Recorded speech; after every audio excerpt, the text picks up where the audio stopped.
in Kiev, and good morning in Canada, US, Brasilia, Brazil. This is morning plus evening of the same day, but this is one of the lessons which we, as facilitator of parliamentarism, can appreciate. Offline, we are limited in our capacity and opportunities, but I can say that we should all stay safe and healthy. And perhaps in a year, we'll be able to have a meeting offline here in Ukraine. And we would like to have such a conference with such distinguished representation to hold it in Kiev, not just about the challenges to the national parliaments and the lessons learned by them through the crisis, because in fact, this is not just a crisis of parliamentarism, but representative democracy as well. The interrupted and disrupted communication with the constituents, difficulties with the section meetings and committee meetings for that matter. That's a great challenge for the representative democracy and the oversight function for the parliament on other and numerous things.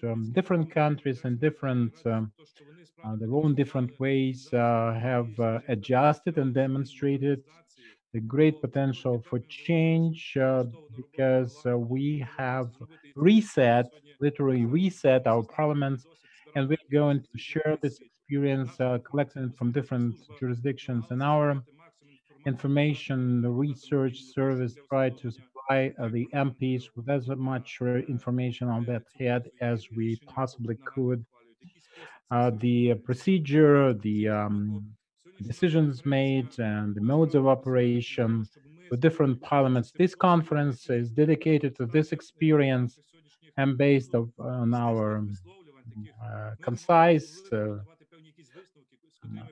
statements. We can share the conclusions and the findings. Perhaps this will be of some service and of some use. This is unfortunately not the end of this crisis, and we have to be ready for yet different developments. But I would like to thank the great number of our partners. We have reintroduced some partnerships and renewed the old ones. Westminster Foundation for Democracy, our long-standing friends, still with us. We renewed our cooperation with the Parliamentary Center in Canada and also the parliamentary studies in Berlin, the research centers. We are very grateful to this organization because this is the first one, globally speaking, in parliamentarism provided recommendations, and we're going to refer to them today. For the parliaments of Canada, Brazil, and also the Center for of the European Parliament, very important indeed. European Center of Research and Documentation. All those think tanks are not available, of course, but like the Congressional Service is not with us today, but they are contributing a lot to the Ukrainian practice and experience. But we instead are playing host to the visiting service of the Congress and the way those institutions and the units rearranged on the go, like in the United States, 2 million visitors a year. That's the throughput usually. And our educational center went distant, the committees, but all in due course, so to speak.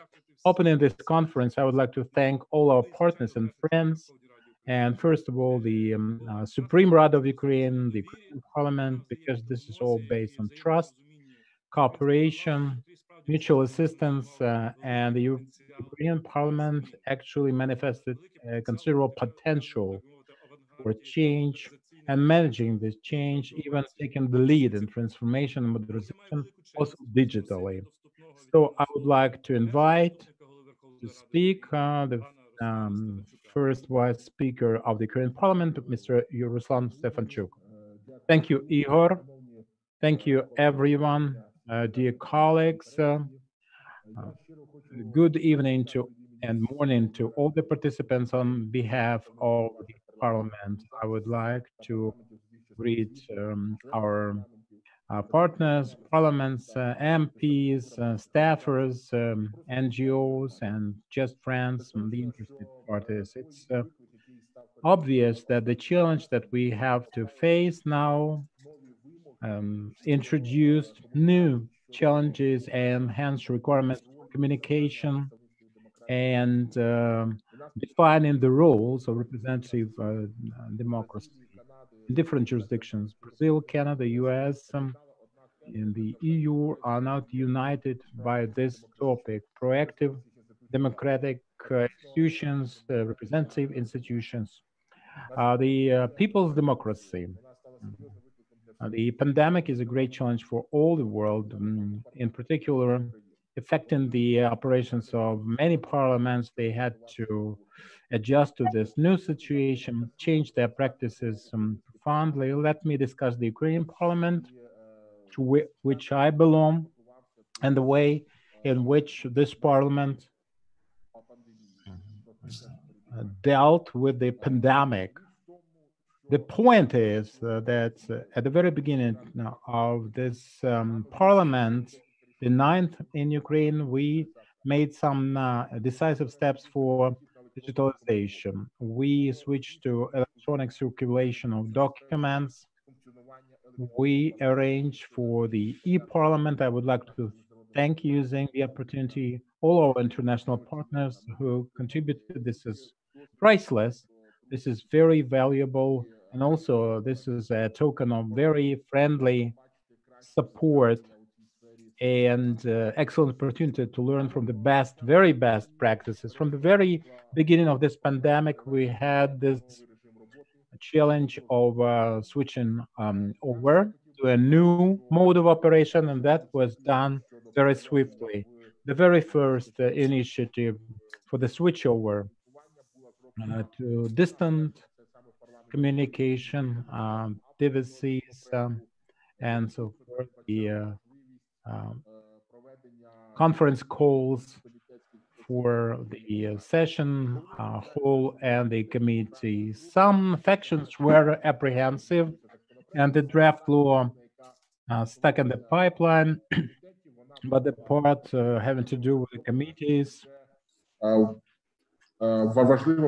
was finalized, and we adopted on the 26th of March the first video call for the Committee of Social Policy.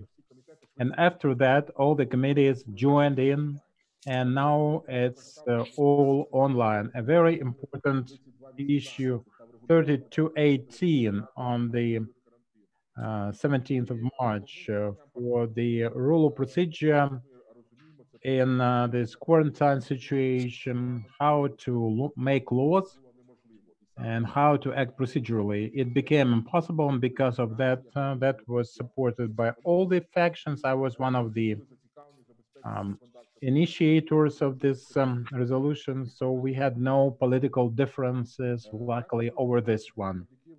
And I would like to underline that now we have smooth operations from the very beginning of the pandemic, where we had the review of the land law for agricultural lands. That was a very sensational and very sensitive for all the society, and it was a matter of very serious consideration. It was on the 31st, um, adopted by the parliament, and also the banking law. In the midst of that pandemic, we amended the rule of procedure, and despite the parliamentary amendment terrorism, as we call it, more than 16,000 amendments proposed, but we reviewed them very swiftly and use our time economically.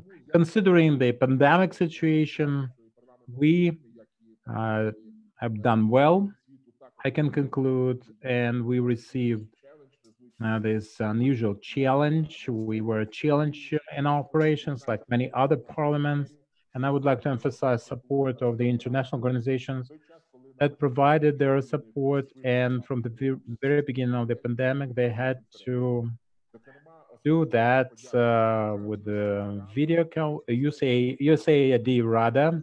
I would like to mention them. They have been providing us with the electronic toolkit, uh, and they supported from the very beginning of the lockdown the distant communication, and the staffers received trainings for the also for the members of the committees for online operations. They also provided technical assistance for some committee meetings.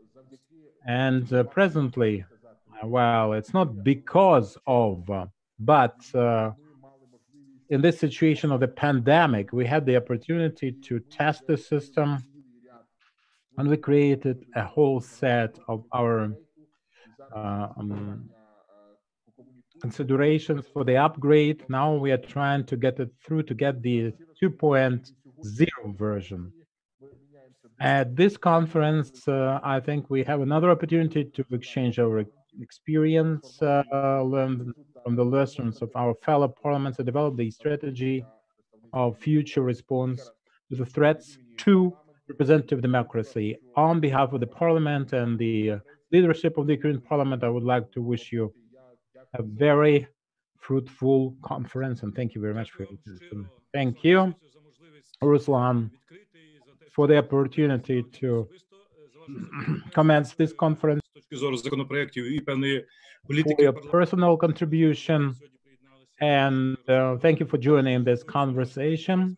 A very important one, because the parliaments are now living in several different planes: the procedural, the technological, e-parliament, so forth, public participation, visiting services, educational centers, and the constituencies, and this work in the field. They are all equally important for our program, as well as for the MPs and our partners. And all these operations that we've conducted for some years now, the future prospect uh, would have been impossible without support of USAID.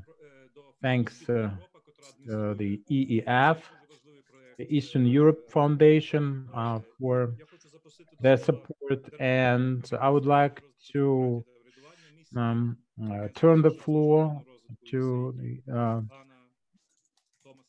Mr. Thomas White, who is Director, Democracy and Governance Office, USAID USA. Thank you, Ihor, and thank you, Vice Speaker, for your engagement and your kind words. Good afternoon from a sunny summer day here in Kiev.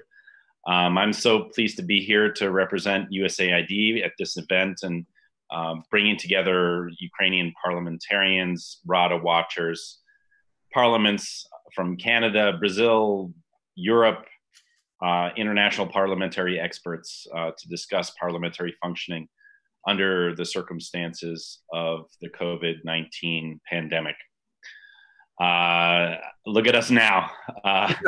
Many of us, I might say even most of us, are now engaging in this conference by electronic means. We're doing so in order to blunt the spread of COVID-19. And I think that we've all learned quite a bit over the last few months about these kinds of new approaches and the tools that are available to us all to achieve a level of communication during the pandemic. I'm not sure I can say that matters are better, but there certainly are different. And what is critical is that we can talk to one another, a fact that is more important when we consider legislative discussions. I'd like to express my thanks to the East Europe Foundation, our implementing partner for the RADA project, and the work they've undertaken to put this discussion together, as well as the many folks in attendance today. The Rada project has been working with Ukraine's parliament for several years now, since the Maidan period, and most recently it has responded to COVID-19. Over this time, though, I should note that it has developed a number of electronic tools and systems for both citizen engagement and internal use at the Rada, tools that are especially useful at this time. These include the parliamentary e-petitions portal, the Citizens Rada legislative discussion e-platform, the electronic committee meetings system, and the electronic agenda for parliamentary sessions. I have to say that as an outsider, I have been impressed by the Rada's openness and connectivity through its online presence and speedy updates when in session. USAID has been supporting in recent weeks the Rada to function under COVID.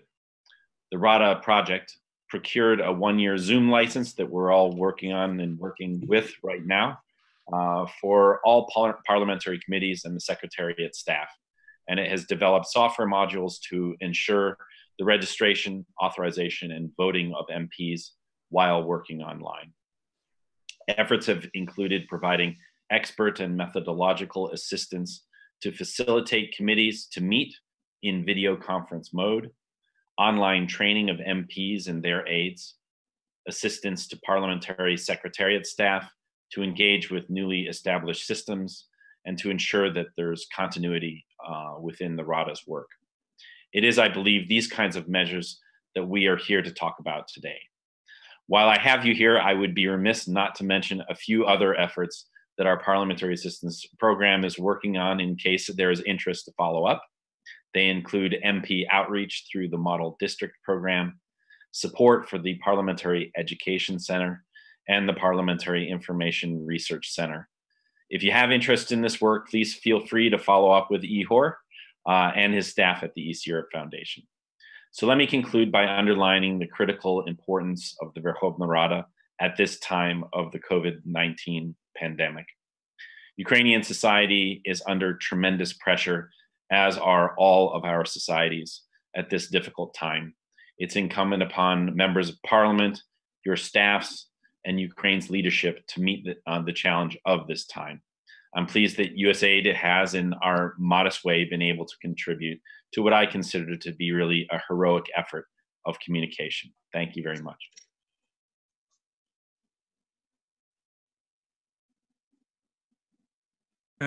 Дякую, Томасе.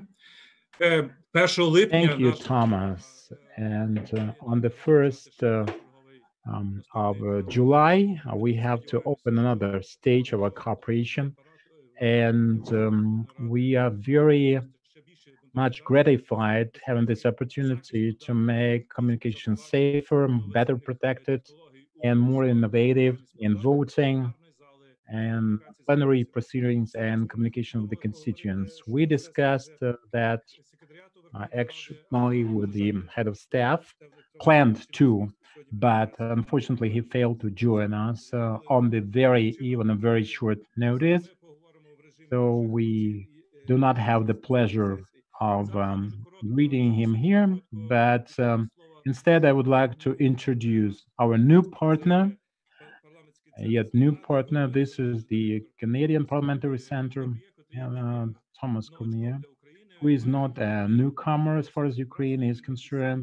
His cooperation, our experience is concerned, but the center itself has not been that much involved yet, but we're looking forward to a much deeper and broader involvement. Recently, had another occasion to base our beliefs on. Thank you. Thomas, please.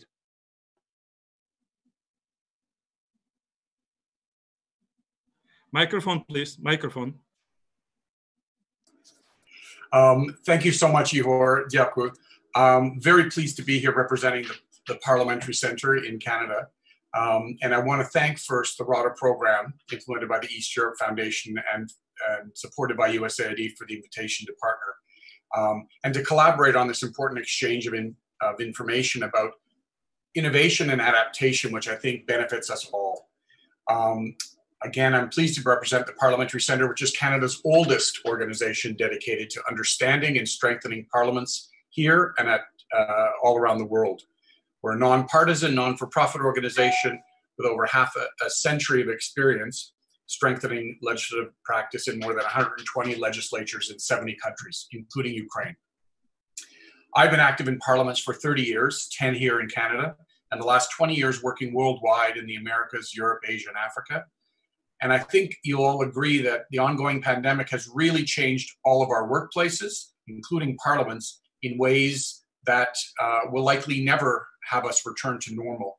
And it's brought us together in ways that I have never seen in terms of the need to share experiences, because we're dealing with similar challenges at the same time.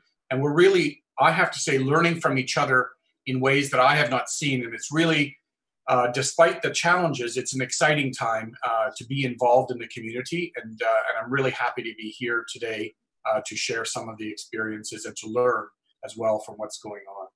Because the speed and scope of this pandemic has really challenged all institutions, but in particular parliaments, which play such a central role in managing the pandemic, providing emergency funding, providing ongoing decision-making that is crucial, but cannot, the way that parliaments have had to adapt has really been a challenge in many places where the rules don't provide for it, where constitutional issues may present challenges for remote types of decision-making.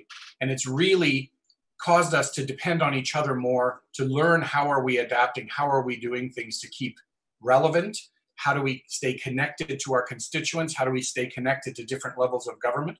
So I think these experience sharing sessions are very important. Some of the recent experiences for the Parliamentary Centre with respect to COVID really have focused on looking for new tools of keeping connected in this time. Parliamentary Centre has... Новий інструментар, парламентський центр. Sorry, Parliamentary Centre has been experimenting with a platform called Engage Parl, which is an online platform which allows for the exchange of information and experience in an online setting. It can be used for parliamentarians to stay in touch with their constituents. It can be used for committees to provide an online space for dialogue. And we've been using it in interesting ways. One of the ways we've been using it is through support to an organization called LabCon, which is an online network of parliaments that are exchanging information about best practices for business continuity.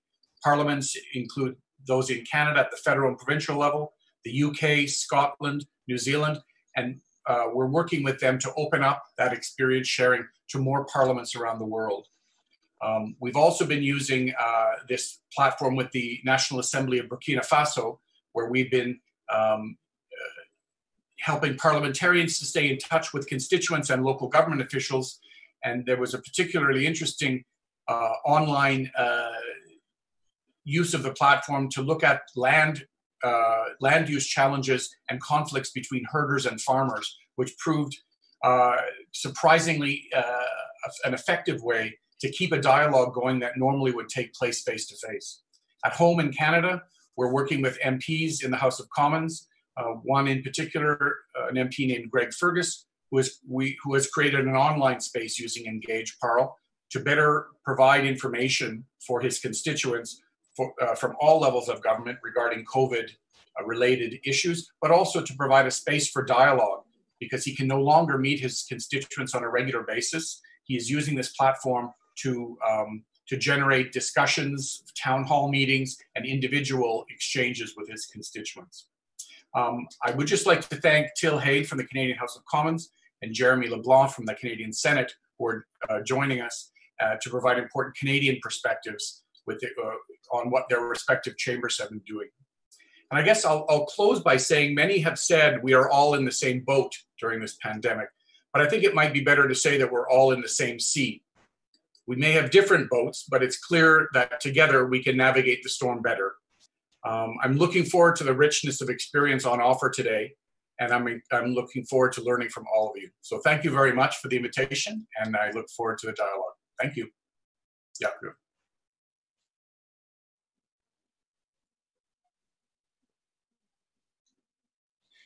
Дякую, Томасе.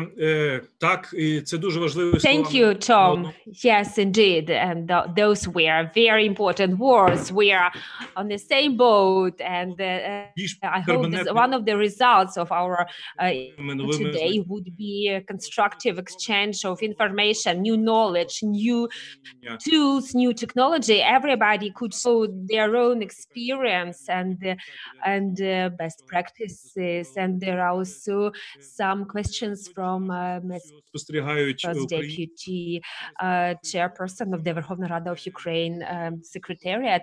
We have a lot of Ukrainians, our audience, who are watching our conference through Facebook and YouTube, English-speaking audience. It is a great honor for us to have representatives of Interparliamentary Union here with us today. Interparliamentary Union has been providing their consistent assistance to our projects, facilitating exchange of experience and best practices from parliament to parliament, between parliaments of the world. Avinash Biha, head of the Department of Innovations from Interparliamentary Union. We give floor to you, Avinash, please.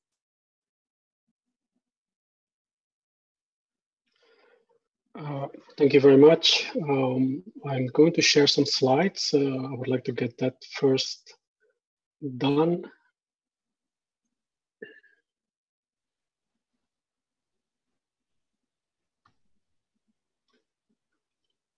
I hope that you can see the slides now. Yes, okay, thank you. Thank you very much, Honorable Deputy Chairperson, esteemed colleagues. I'm pleased to share with you what are the observations that's from the Interparliamentary Union, from the Center of Innovation in Parliament, on how parliaments, how they have go about that's in the past weeks in the response to the crisis. I would like to start first, to explain a bit what was the response of the IPU itself. At the early stage of the outbreak, we established there was a campaign that is called the Parliament in the time of pandemic, and the purpose for it was, that's to inform parliaments about what other parliaments are doing, what are the emerging practices, and also what are the lessons learned that we can learn from each other. As a Center of Innovation in Parliament, we contributed as well to this campaign, and in terms of looking specifically at innovations that are being rolled out in parliaments at a very fast pace. As part of this work, we did two things. We have a weekly survey that we started back in week 16, and that is still ongoing. It's a short survey that is being answered by the IPU members.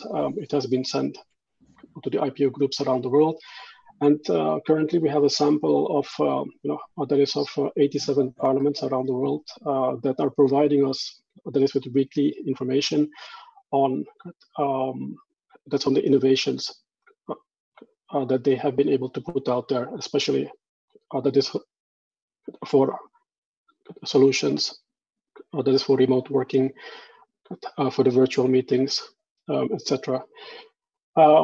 What we are also doing is that we're gathering information that is from the hubs of the Center of Innovation in Parliament, and in there we have thematic hubs. One of the hubs that is the Open Data Hub, of which you can see on the screen. There's an exchange happening there. In the Open Data Hub that is hosted, by the way, by the Chamber of Deputies of Brazil, also here today. Within this group, there is, let's say, rather IT advanced parliaments from around the world. There's the Parliament of Ukraine is in it. There's the Brazilian Congress, or the House of Commons of Canada, or the UK Parliament, and several others. And this has there's an exchange happening in there that is between IT directors, and from this we have been able, to get a very early insight into what are the solutions that they were thinking about, and also that they start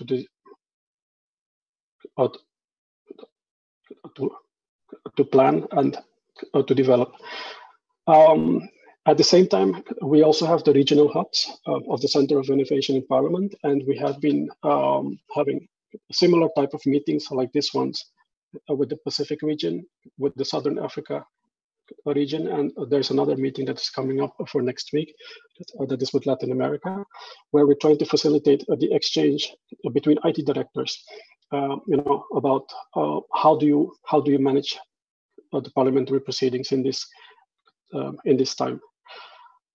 So as a result of all of this, we provide the content to parliaments on about the innovation and about the response, which can be found that's on the IPU website. Now, looking at the results of the survey, which I just spoke about, what it is clearly showing is that that there's a good uptake, let's say, that is of the virtual meeting practice. We are seeing that out of the 87 parliaments, that there's 40% of parliaments that are using the virtual meetings for committees, and about 12% is that is for the virtual plenary sessions. What this information, what the data is also showing is, that's a level of the disruption that we're seeing across parliaments in terms of that there's no meetings or no sittings, or also there's the reduced meetings. And also you can see, the very small percentage that of parliaments that are able to continue business as usual. We are also, by doing all of this, identifying what are the key issues, and the key issues to keep parliaments, to keep them running. We see that one of the challenges to resolve, that's remote access for staff and members. A lot of parliaments prior to this, they were, partially that is in the paper-based mode, and suddenly they have to move that is in the full electronic mode. Some parliaments, they already had systems, they had them in place. Others, they are still in the process to get their systems up to speed. Planning, that is of parliamentary business, to scale down, that is to essential. Also, we see there's an increased pressure that is on the IT operations. The IT teams themselves, they have to work from outside of the office, and they have the challenge, to bring up to speed systems within a very short space of time. Of course, all the parliaments that want to move into the virtual way of working, they have had to visit and to review that's the legal basis for doing so, the procedural compliance and the legal compliance, and parliaments, they have made amendments as well in this sense. Furthermore, for the remote meetings, we are seeing also the key issues, that is the security of the meetings, the identification, and to ensure that there's integrity of the meetings, the way how decisions are being made, and that they're being recorded as well. And also, what is the underlying technology that is available to parliaments? And we're not only talking about, whether there's Zoom, but also what is the IT infrastructure in place, and is it able to handle, that's the remote working. And also on the side of members, do they have the devices, etc., to be able to connect to Parliament? Looking at platforms, we're getting a lot of questions about this. What we're seeing from parliaments is basically that Zoom, that it has become very popular. We're using it now as well. Microsoft Teams, we also see the use of that, especially that's for committee meetings. It is not so very suitable. That is for larger meetings that go beyond the 250 participants. We also see that parliaments, where it is needed, that they need to be able to handle that is multiple languages. There's several solutions for that as well. And what is also good to see is that parliaments are also taking care of people with disability that need to be able to follow the languages. So they make sure that there is also integration that is of the sign language interpreter into the session. Security. There's a lot about this in the news. From our end, we haven't really come across, major cybersecurity incidents in the sense of, that meetings were hacked. What we do see is that there is security incidents that have more to do with the awareness of the user, in terms of that users, or that they misuse. That is the links to the meetings. They share things on social media, and what you see happening after, is that you have incidents that the meetings that they're being disturbed by people from outside. So security and user training, that's going hand in hand in this sense. What we do see is parliaments find it more easier to implement and to get up and running. That is with committee meetings. For the plenary meeting, there's a bit more complexity in there, which has also to do with with the visibility of the meeting, and also with the voting aspect, how that is being handled.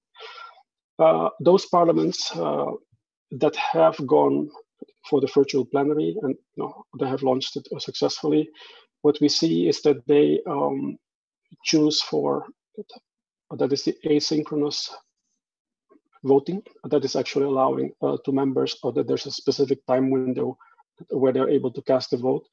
And if there's a disconnection, then they're able to reconnect and to still cast the vote. Of the methods of voting, depends. We saw at the early stage that there were some parliaments looking into if they can use, that is the inbuilt functions of the virtual meeting platforms for voting. However, this is very limited. What we see more emerging is that for those parliaments that are choosing to have, or that there's a remote electronic vote, that they develop, that's a dedicated app that is completely independent from the virtual meeting solution. There's also other parliaments that for voting, they go for the proven and for the secure parliamentary email service, and others where the numbers are smaller, they use a show of hands. In summary, the challenges for remote working have to do with that we're talking about a lot of new technology on the one hand, and also the new working practices that need to be put in place by the different sections within the administration of the parliament, and also for members. Our committees, they're easier to get up and going. Plenaries with much more complexity. What is good to see is that the parliaments that go with virtual plenary sessions and all other public meetings that go on virtual, that they do the streaming of these meetings. In the end, as it was also mentioned earlier, there's not a silver bullet. Each parliament, they have their own variables. Or the resources are different, or the ICT capacities are different, or the engagement of the IT team with the leadership is also different. Also, the national connectivity-wise, there's challenges. Some parliaments, sometimes that is easier for for MPs that they can connect to parliaments. There's other cases where connectivity is not a given. So thank you so much once again, and I'm pleased to be here today and to learn from you, and also should there be any questions, then I'm pleased to answer these, and also after the meeting. Thank you. Дякую, Авінаш. Це справді ми трошки дали більше часу, можливості виступити представникові від тому що very much. We provided better opportunity for this institution because there's a lot of statistics collected. This provides a very good ground for our further discussion. And I would like to turn the floor to my colleagues from USAID Narada, who will discuss the rule of procedure, access for the citizens, work in the field, e-parliament. And the first speaker I would like to invite to join us is Tatiana, who is Deputy Director of USAID Narada. I'm very happy that in our preliminaries we discussed the opportunities and also the keynote speeches highlighted the subject matter of this conference. I would like to say that my session is called Parliamentary Rules of Procedure and the Legislation During the Pandemic and Adaptation. Certain challenges provide opportunities for change and development, and we had some challenges like in different countries for the principles and formats for the e-toolkit that we have all discussed already. And we are going to discuss different jurisdictions and their case studies. I would like to introduce Mikhailo Tepluk, Deputy Head of Staff for the Parliament and Head of the Legal Division. Thank you very much, Tatiana. First of all, I would like to greet participants of this conference. In my capacity, I would like to thank the sponsors, USAID RADA, EEF, and other contributors, organizations, and institutions that paved the way for this conference. The pandemic that we had to experience this year, fortunately, had no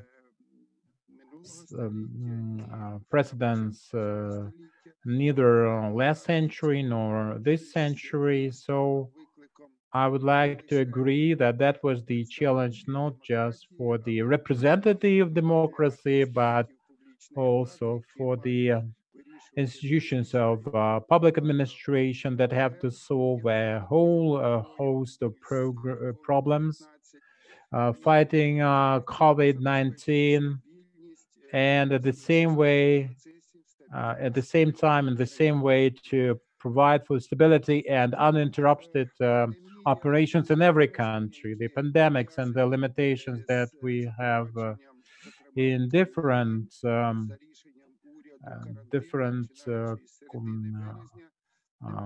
countries, starting from mid-March, could not but influence the Parliament and the staff specifically. Understanding the necessity of the uninterrupted operations with a whole set of limitations with the effective constitution, we indicated that such limitations did not have directly to do with the parliament as a lawmaking branch, because it was necessary to adopt through the parliament a whole set of decisions and solutions to meet the challenges that we currently have because of the lockdown and the pandemic. And I would like to discuss some changes in the operations of the Ukrainian parliament speaking as a follow-up to Mr. Stefanchuk's presentation. At the same time, I would like to discuss some things in more detail and also discuss other peculiarities that we had to face because of the objective circumstances in the operations of the Ukrainian parliament under this quarantine situation. And the parliament of Ukraine adopted this decision and to discuss certain difficulties in our procedures. That was because of the amendments in our calendar. We had to cancel some meetings. At the same time, the head of the parliament had to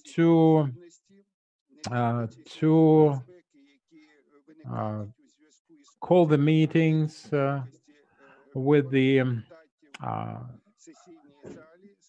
congestion of MPs considering the pandemic situation, to summon the session meetings and this new situation to solve the problems that the parliament is best positioned to solve and that are initiated by the government. The parliament also adopted decisions and solutions to postpone some hearings. That was all planned for the first half of the year, and the 3 hearings that were very necessary, very urgent because of the subject matter and in hand for the discussion, that was canceled regretfully. And starting from 2016, when Mr. Cox's mission developed recommendations focused on improvement of the institutional capacity for the Ukrainian parliament and its staff, we developed the communication strategy that was focused on expansion and transparency and function of the Ukrainian parliament specifically, but on the other hand, also providing opportunities, new opportunities for the citizens to stay posted and follow the developments with the parliament. A great part in providing for this transparency is played by the journalists, but taking decisions on the reset of its operations, the Ukrainian parliament had to make considerable amendments for the accreditation of journalists and practically limit access of the journalists in question to the parliamentary building. But at that, we created the best possible conditions for the journalists to be able to carry on with their professional duties. Mr. Stefanchuk, as the author of the law in question, did mention that he made an attempt to develop a bill with the legislative grounds to have plenary sessions online. At the same time, in my opinion, the traditional vision of the constitutional precepts that regulate plenary sessions and also some part of MPs had doubts as regards objectivity in review of certain issues on the agenda of the plenary sessions of the parliament in this new mode, the conference call mode. That draft wasn't supported at the end of the day. I, with great pleasure, listened to information coming from the Interparliamentary Union, who said that only in 12% of the parliaments it is possible to hold plenary sessions using the conference call mode. I hope that we will learn our lesson from the real life developments. I think we'll be able and will have to take this into account, improving the constitutional grounds for the parliamentary procedure and also the lawmaking foundation for this institution. I'd like to say that the Parliament of Ukraine was no stranger to the idea of improving the operations and under this pandemic, with the legislative grounds being improved and the operations for the committees as departments of the parliament. In that connection, we made changes to the principal law regulating operations of the committees. And thanks to those changes, it was possible for the committees to hold their meetings using the conference call mode. I think this is a very good thing and the right thing to be done to follow up the implementation of those temporary provisions for the conference call operations. We have to summarize and analyze them, and when we uh, table the new law on committees, we have to take this into account so that in the force majeure situation, we have this legitimate ground for our operations, and that includes the um, distant communication, conference call communication. I'd like to say that the parliament, with a lockdown situation, had to change also the procedure of this discussion and review of bigger bills, and that was mentioned by Mr. Stefanchuk before me. And we made temporary amendments to the procedure for the lockdown plus 30 days after its lifting.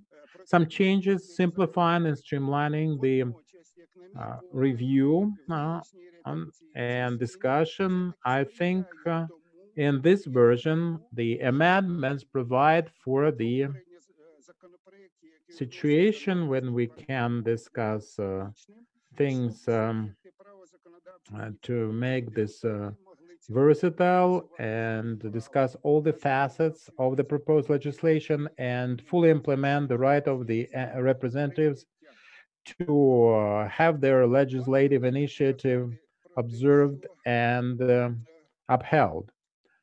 Now, I would like to say that the situation that we have globally and also in Europe and locally in Ukraine made us limit contacts, offline contacts for MPs, and that includes their communication with the constituents. That will be discussed by my successors, who will take the floor to discuss communication with constituents. But under conditions of the quarantine, regardless of the limitations and the challenges that we are having with the parliament and the institutions of public administration, this is a collective body. The Ukrainian parliament adopted 37 laws, and that includes 12 laws that had directly to do with solving issues of finding the COVID-19. I think they were all timely and adequate and very necessary at that in order to make the um, fight with this disease effective. Considering the subject matter, the meat of the laws, we can say that they stimulated development of several segments of the Ukrainian legislation, and simultaneously, those changes manifested the situation when in Ukraine we have this traditional approach to lawmaking based on standard and stable situation, and the laws in question very seldom take into account the very possibility of an extraordinary situation like this lockdown. So, analyzing the developments and things happening with the um, expansion of this pandemic, I think the rule of procedure of the Ukrainian parliament should be complemented with provisions on specific arrangements for the martial law or some extraordinary situation or state of emergency, even to take adequate decisions and prompt decisions on specific features of parliamentary operations for the parliament and its units and this non-standard situation under the constitution and the effective legislation. Thank you very much for your attention. Thank you, Mikhailo, for your discussion. Thank you. I think we have to observe the timelines, and I would like you to take up not more than 7 minutes each. Now, I invite to this floor um, Pavlo Frolov, MP, member of the Ukrainian Parliament. Dear participants, I'd like to greet you all. Thanks to the sponsors for this very interesting and very instructive discussion. We, as MPs, try to learn from uh, different jurisdictions. Um,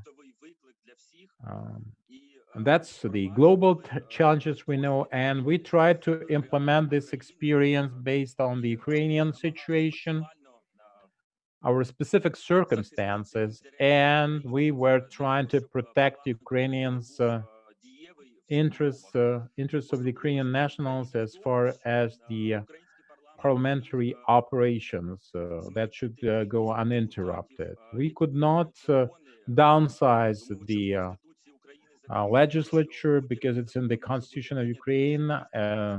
It is stipulated that we have to present at least 326 MPs, and with the social distancing, that was rendered impossible practically. Alexei Stepanchuk did mention before me that the parliament very promptly switched its committee proceedings over to the conference call.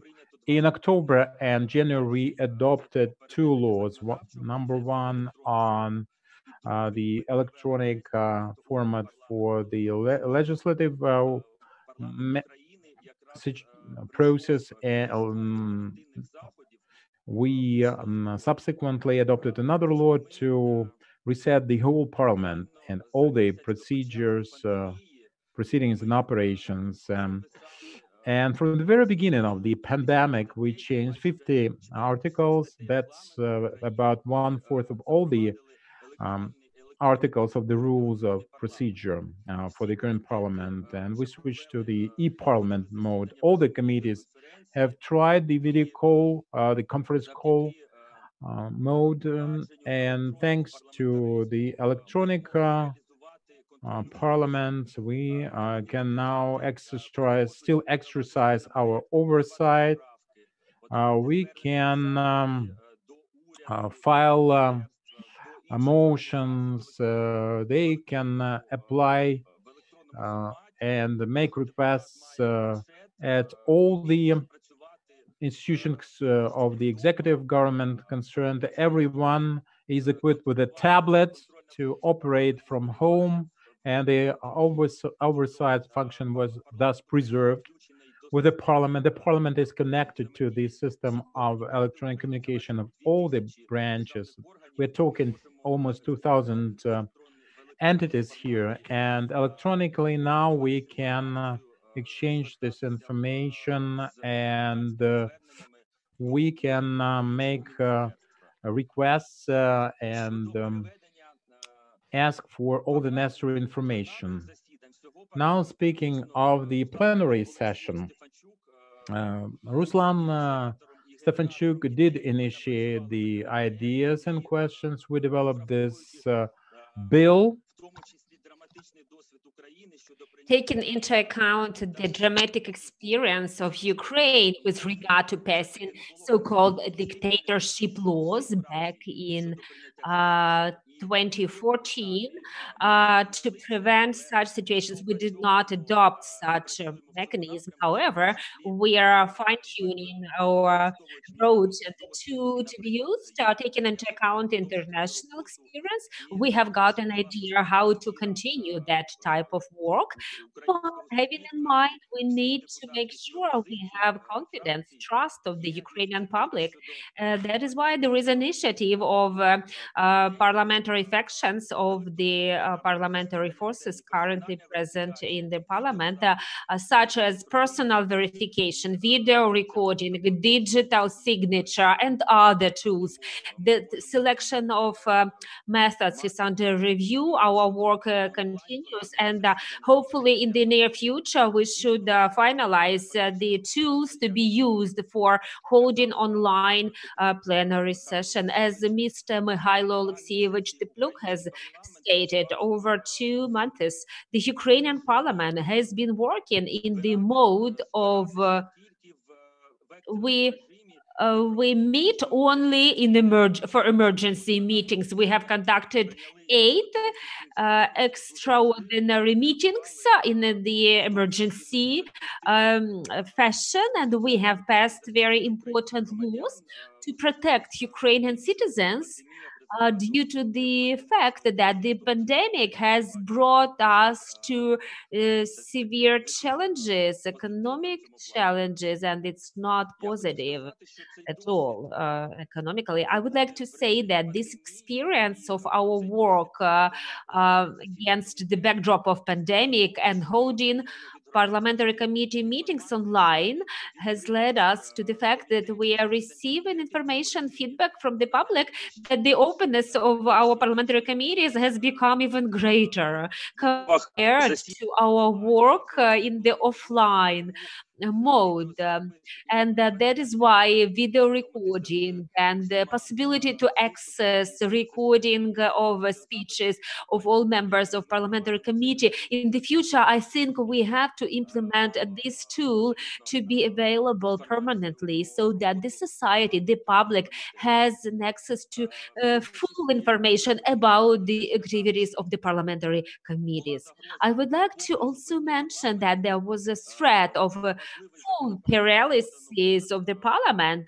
We have received such a great number of amendments to a very important draft law. So should the parliament consider the great number of amendments according to the standard procedure, we would require 2 years to consider all of them. Of course, we could not block the activity of the parliament. We found the way to unblock the activity of the parliament and respond to such a negative experience when MPs, by sending excessive number of amendments to block the work of the parliament, to prevent from adopting a law that would contradict the interests of some of the groups in the society.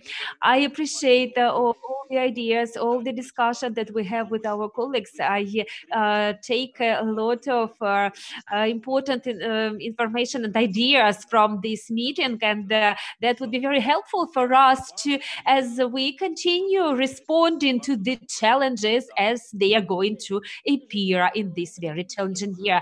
Thank you very much, dear representatives of the Ukrainian side, for sharing your experience. We were a part of this experience and we know everything from the inside. However, now we would like to continue our conference by listening to the challenges and the experience of other parliaments of the world. We are now going to listen to experience of Germany, representative of Germany. I would like to give floor to Dr. Erne and and Anastasia Pishner from Institute of Parliamentary Research from Germany. I would like to remind you we have our regulation 10 minutes maximum, please. Okay, good afternoon, everybody. Thank you for the invitation to this conference. My name is Benjamin. I'm here with Anastasia Pishny, who's my colleague from the Institute for Parliamentary Research, and short you can say IPAR. Maybe I say something about our institute so that you can get an impression who we are and what we do. IPAR is a quite young research institute. We founded IPAR in April 2016. We are situated in Berlin, not far away from our second chamber, the Bundesrat, so in Berlin in the middle district. We are engaged in parliamentary research and party politics. Maybe this could be interesting for you. We are funded privately by a foundation engaged in democracy education. It's called the Foundation for Science and Democracy, situated in Kiel. It's in the north of Germany. Yeah, so maybe that's enough that you have an impression about IPAR. Let's come to the topic of our session. I prepared some remarks regarding the COVID-19 pandemic and the reaction of parliaments in Germany, especially the Bundestag, together with my colleague Anastasia. After I have introduced my thesis, I would like to give Anastasia the word that she can explain what adaptations of the Bundestag took place. So my first thesis is because many people say that the executive has grown stronger in relation to the parliament. I'm not completely convinced about this thesis.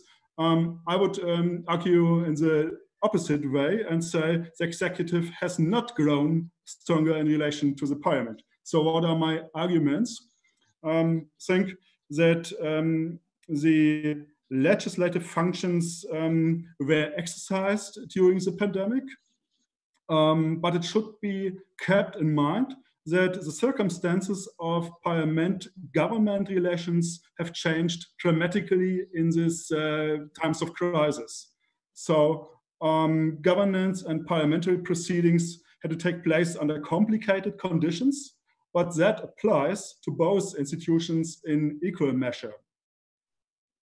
Whether the overseeing of governance utilized by governmental parliamentary party groups, so-called PPGs, has incurred any constrictions is debatable from my point of view.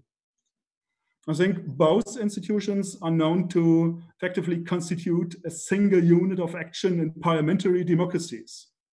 Yet, I would describe the current relationship of the PPGs and their government as a kind of voluntary subjugation. So this would be my first thesis. The second thesis is about the executive federalism. As you maybe you know, Germany has an executive federalism, and my argument would be that this federalism has been upgraded in the last weeks and months. So, in battling COVID-19, the writing has been on the war for executive federalism. Crucial decisions regarding restrictions on public life were made by a group that consisted of the 16 governors. We call them the 16 minister presidenten, and the Chancellor Angela Merkel. State parliaments were of no concern there. After the rate of new infections had been deemed containable, the federal state coordination was transferred to the 16 states. In my opinion, Germany's executive federalism was able to demonstrate its strengths in finding political solutions that approximate the people's life. But, this is my point, this had a price, which means that the state parliaments probably were weakened. But this is a task for future research and should be explored further.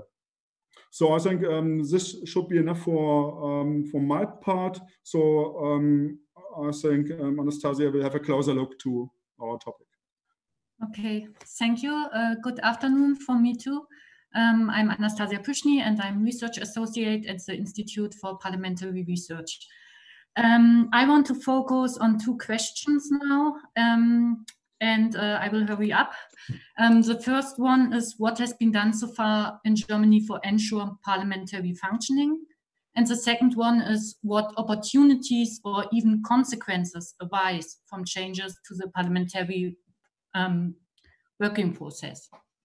Yes, so first, I want to focus on the Bundestag, because the Bundestag has 709 MPs, and it's the biggest parliament in the world after the National People's Congress in China, what also means that there is a high risk of infection, because the state parliaments has only between 50 and 200 members.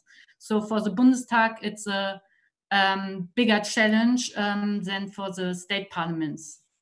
So what they have done in the Bundestag for reducing this risk of infection. Basically, there are 5 changes in the parliamentary working process. The first one is an arrangement for securing the quorum in plenary and committee sessions. So at the end of March, the German Bundestag held a one-day plenary meeting where nearly all MPs adopted a modification of the rules of procedure. Only 3 MPs from the right-wing populist party Alternative for Germany abstained. And so there was a broad consensus across all parties on this modification.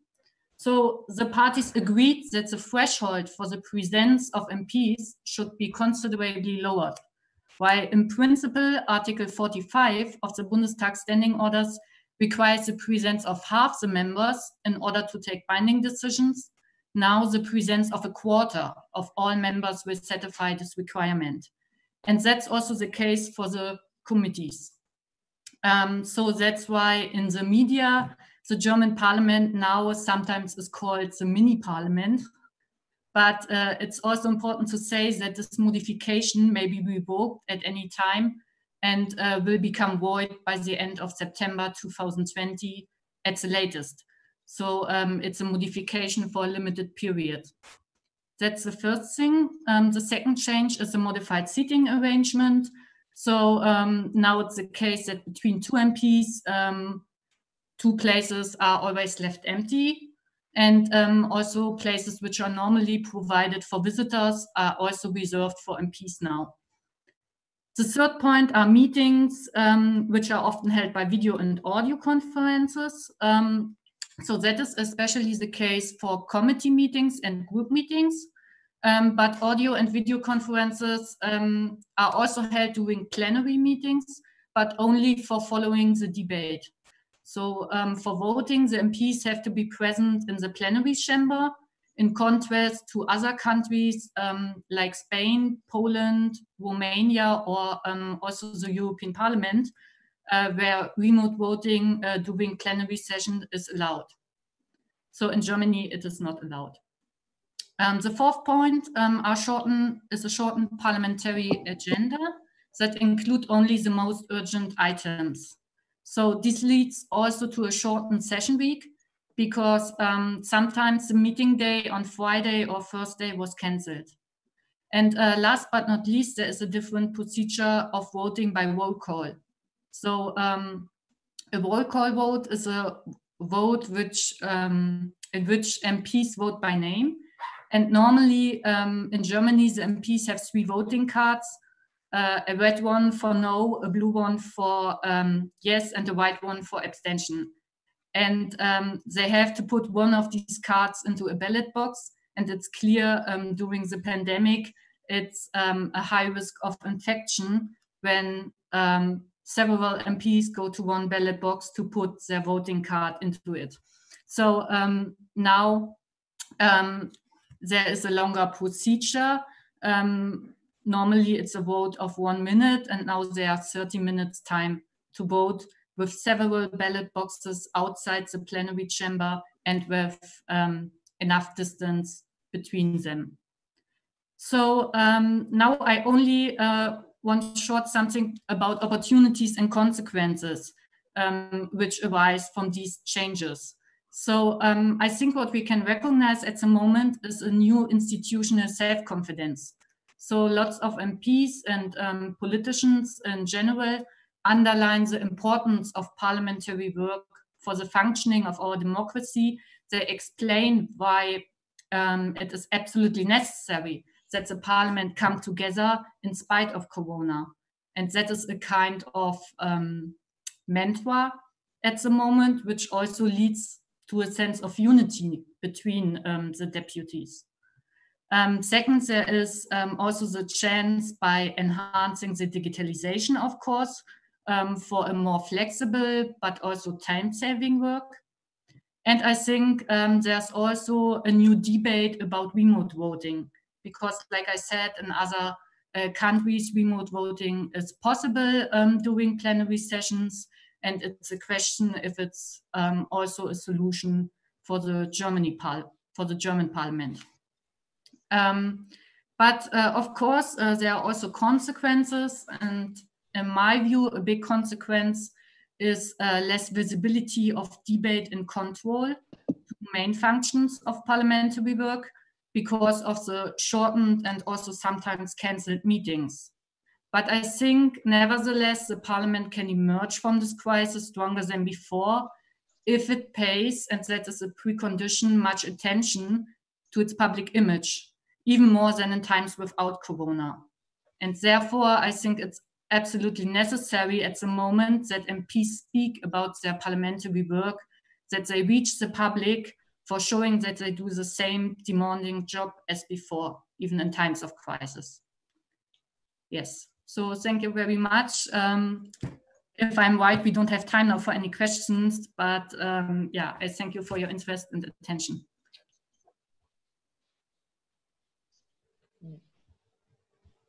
Thank you very much, dear colleagues from Germany. Indeed, it was a very interesting experience of Bundestag that you presented, as we are seeing parliaments have to go along of the way to optimize their procedures. Now we are going to listen to the experience of the oldest parliament of the world. I would like to invite to take floor Ms. Victoria Hassan, Senior Parliamentary Advisor from Westminster Foundation for Democracy.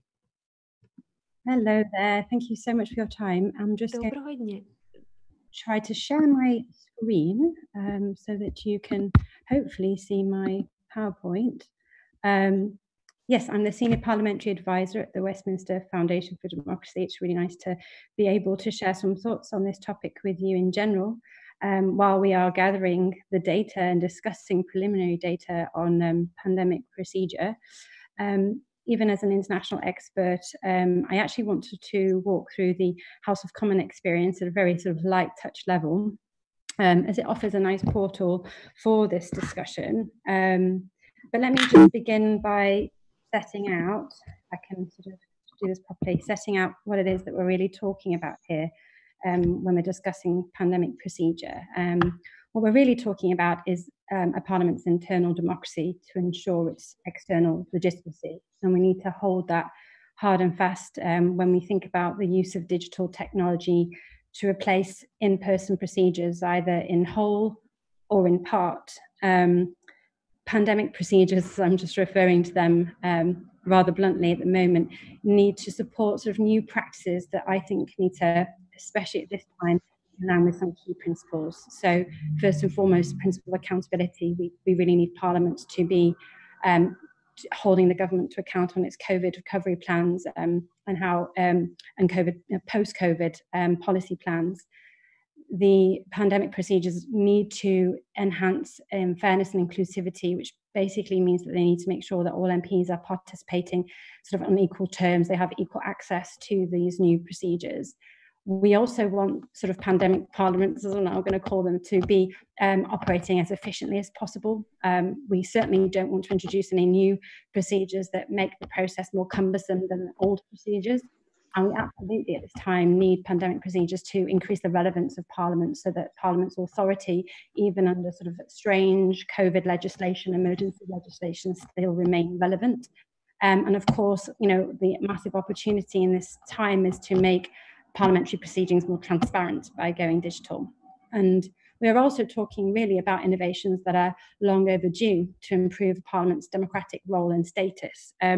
In many respects, it has taken the shock of a pandemic and its strict social distancing requirements to force parliaments to make the changes that were needed to be made decades ago to accommodate changes in contemporary forms of democratic representation. What am I referring to? I'm actually really referring to the fact that it has been for a long time that MPs can no longer afford to spend weeks and months just in Parliament doing their parliamentary duties and then spending recess in their constituencies, engaging with their constituents and citizens. Contemporary forms of democratic representation demand MPs to be constantly engaging with their constituents and with citizens. But the parliamentary practices and procedures have still required them to be in person in Parliament all the time, and this has presented quite a big challenge and attention on the part of members of Parliament who are trying to juggle all of these hats. So perhaps this is an opportunity as well to overcome those tensions and to bring these parliaments up to date. We're also talking about how to enable Parliament to legitimately and proactively create fit-for-purpose laws to meet the challenges of a post-COVID world. So that's sort of what we're really talking about, I think, today.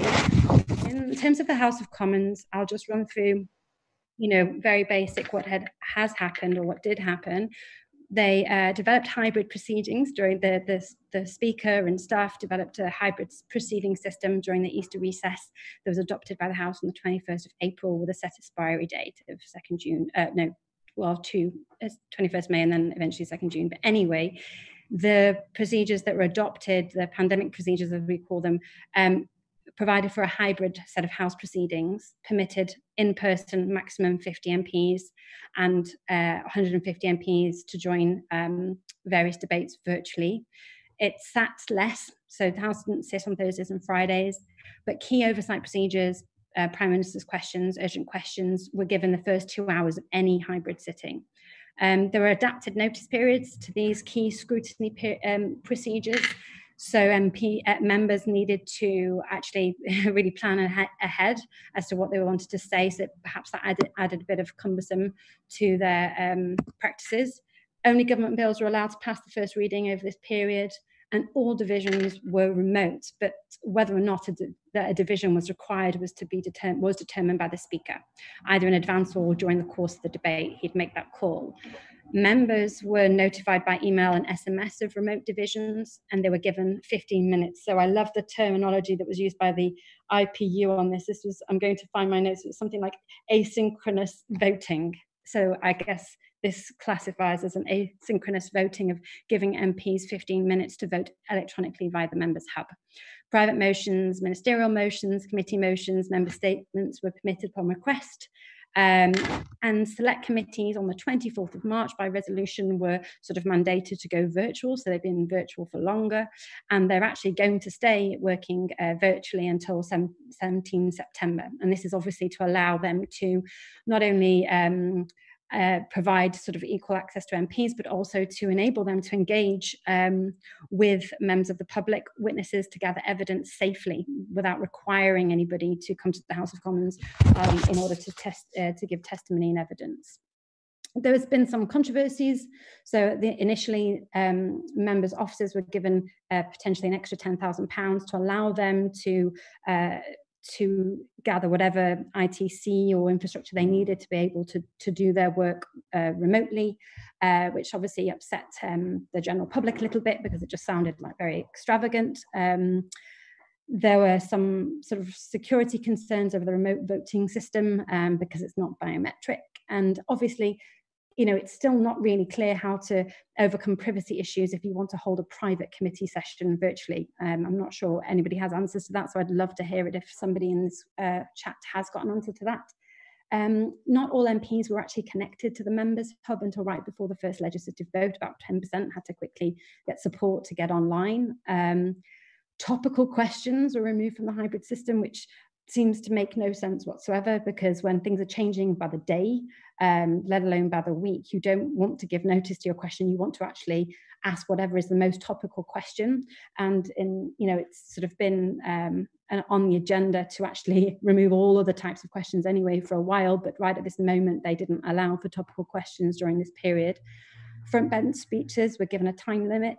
The Equality and Human Rights Commission received complaints when the leader of the House of Commons ended the hybrid proceedings on the 2nd of June, because obviously this meant that those who were vulnerable and have underlying health conditions have been forced to come to Parliament to vote if they want to vote on something. This has been reversed. However, those who are vulnerable or have underlying health conditions actually have to now declare it, which is not particularly nice if they have, because they actually have to now essentially go public with their underlying health condition, which is rather strange. And then we had a situation in which, because of the in-person voting system of the House of Commons, we had MPs sort of standing out on the lawn waiting to queue to honour social distancing measure to vote last week, which was quite embarrassing. Some of the insights that I've taken from this experience, I think the hybrid parliament situation definitely presents a potential foundation for the future. The House of Commons, in its hybrid sort of situation, was initially a market leader on hybrid parliaments. I know the House of Commons Procedure Committee wanted to talk to the UK House of Commons on this. And part of the success was obviously to do with the administration, the ITC department, and all of the staff working hard, but also because of the consensus that was established amongst the political leadership, which hearing from the Ukraine Parliament was also the case there. It seems as though preliminary data, that there is a difference between the success of the sort of virtual proceedings of the House and those of committee. We know that it seems as though members are really sort of feeling that virtual committee procedures are adding levels of efficiency and outreach that they're enjoying, whereas some of the virtual proceedings of the House have taken away more than they've given. But this is still to be examined.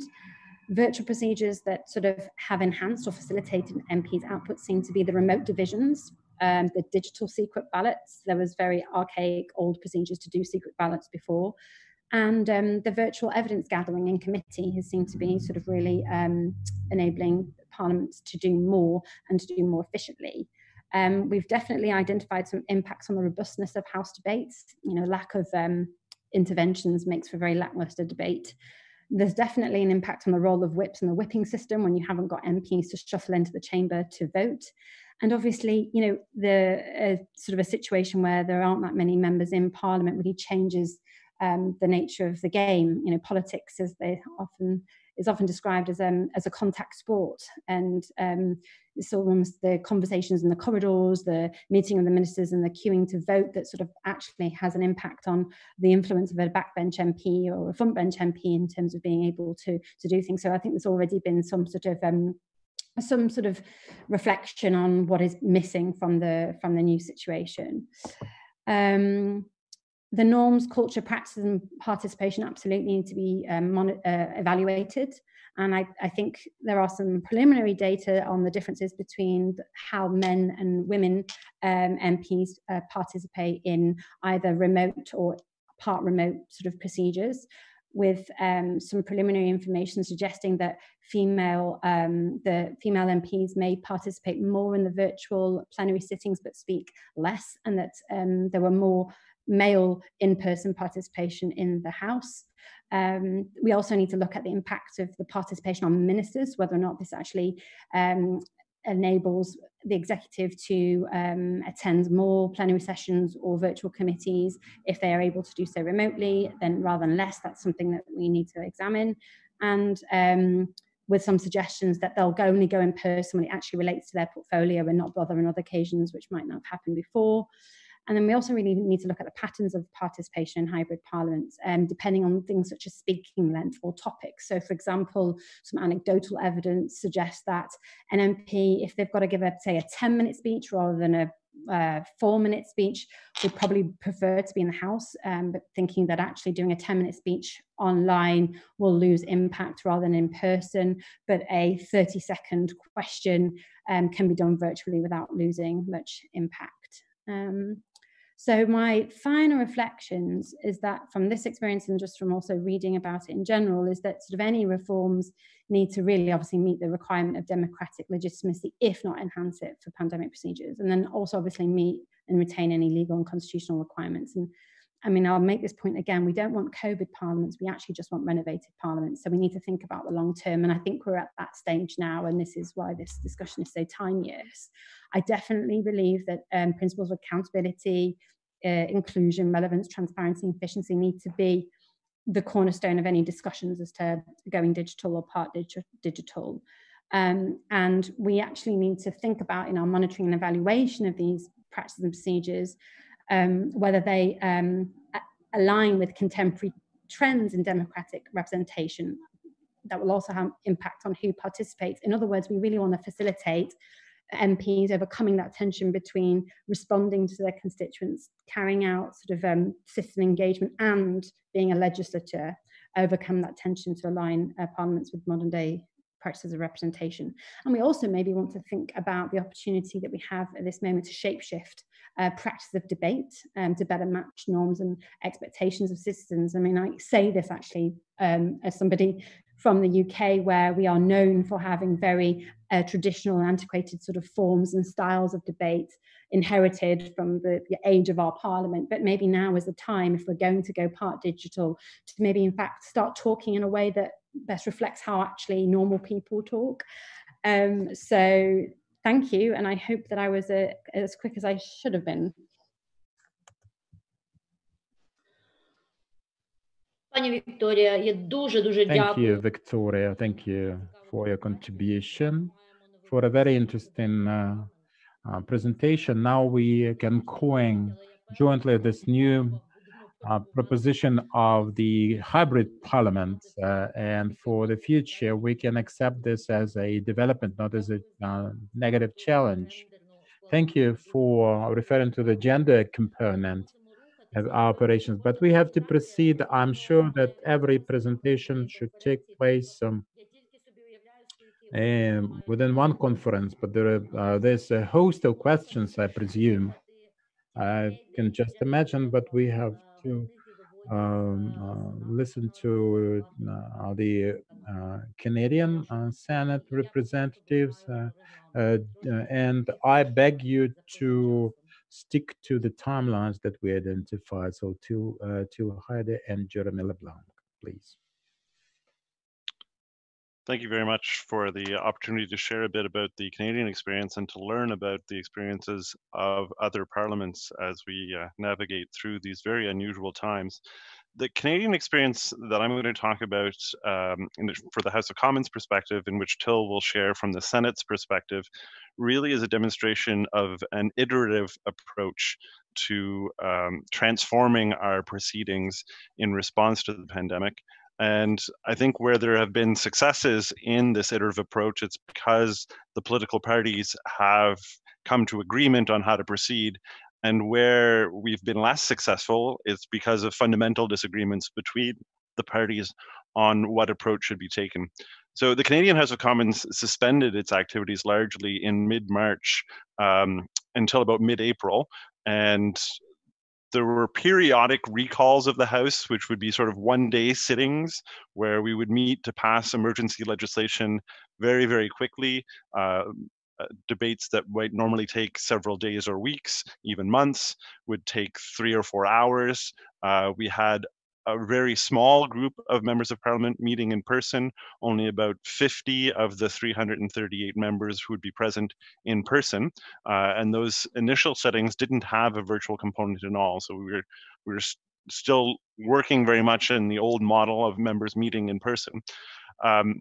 We did set up, though, after a few weeks, the idea of virtual committee meetings, and those also went through an iterative process. We only had 2 of our 24 committees meeting virtually initially, the Finance Committee and the Health Committee, for obvious reasons, and then several more were added in the weeks that followed. But we wanted to take the time to be able to onboard members of parliament, to ensure that our technical capacity was there to meet the requirements of these virtual meetings, that members were able to get equipment shipped from Ottawa. It's a large country, so we were sending equipment to members across the country to ensure they had everything they needed to participate. And one of the big challenges we had was in terms of interpretation, to have our proceedings in English and French, and we had to find a platform and equipment that would allow for that and allow the interpreters to be able to do their jobs properly. The House also decided to create in mid-April a sort of replacement House that had not all of the usual rules and trappings of the House. It really is operating more as a special committee of the whole House. So they aren't plenary sittings of the House of Commons, but all of the members of the House of Commons are members of this sort of special committee of the whole. And since mid-April, it has been meeting several times a week, either virtually or in person, and more recently in hybrid sittings with some members there in person and others participating virtually. But they're very narrowly focused. We're not doing all of the things that the House of Commons would typically do. The main activities are really concentrated around accountability mechanisms. So extended question period to ministers of the Crown to be able to update the House and provide information to the opposition parties. But using that sort of special committee approach allowed the House of Commons to avoid having to make any decisions hastily around the procedural and legal and constitutional issues that might have arisen around virtual sittings, notably with regard to remote voting, which a lot of members were uncomfortable with. There also were a lot of issues around the ability of members in certain parts of the country to participate. Canada, of course, a very large country with multiple time zones to consider, but also varying levels of internet connectivity. And there are members in very rural, remote parts of the country who don't have reliable high-speed internet access, and their ability to participate was a big concern to members, thinking that everyone should have equal opportunity, and the virtual sittings might not allow for that as well as we might hope. So we're looking at ways of solving that. We're also now looking at hybrid sittings of the House, so actual sittings as opposed to this committee format, which will begin during the summer. But from the Commons perspective itself, the plenary sessions have been greatly reduced, very much focused on accountability mechanisms. So a lot of negotiations between the parties in terms of setting up how we would pass emergency legislation. And in most cases, the opposition parties were demanding concessions from the government in terms of expanded oversight in order to agree to pass this legislation quickly, in return for obtaining greater powers for committees to sit, or more committees to sit, or better oversight of the government's response to the pandemic. In terms of procedural change, we haven't had to do a great deal to adjust to things, allowing for social distancing in the chamber, obviously suspending certain rules with regard to deadlines, and limiting the order of business.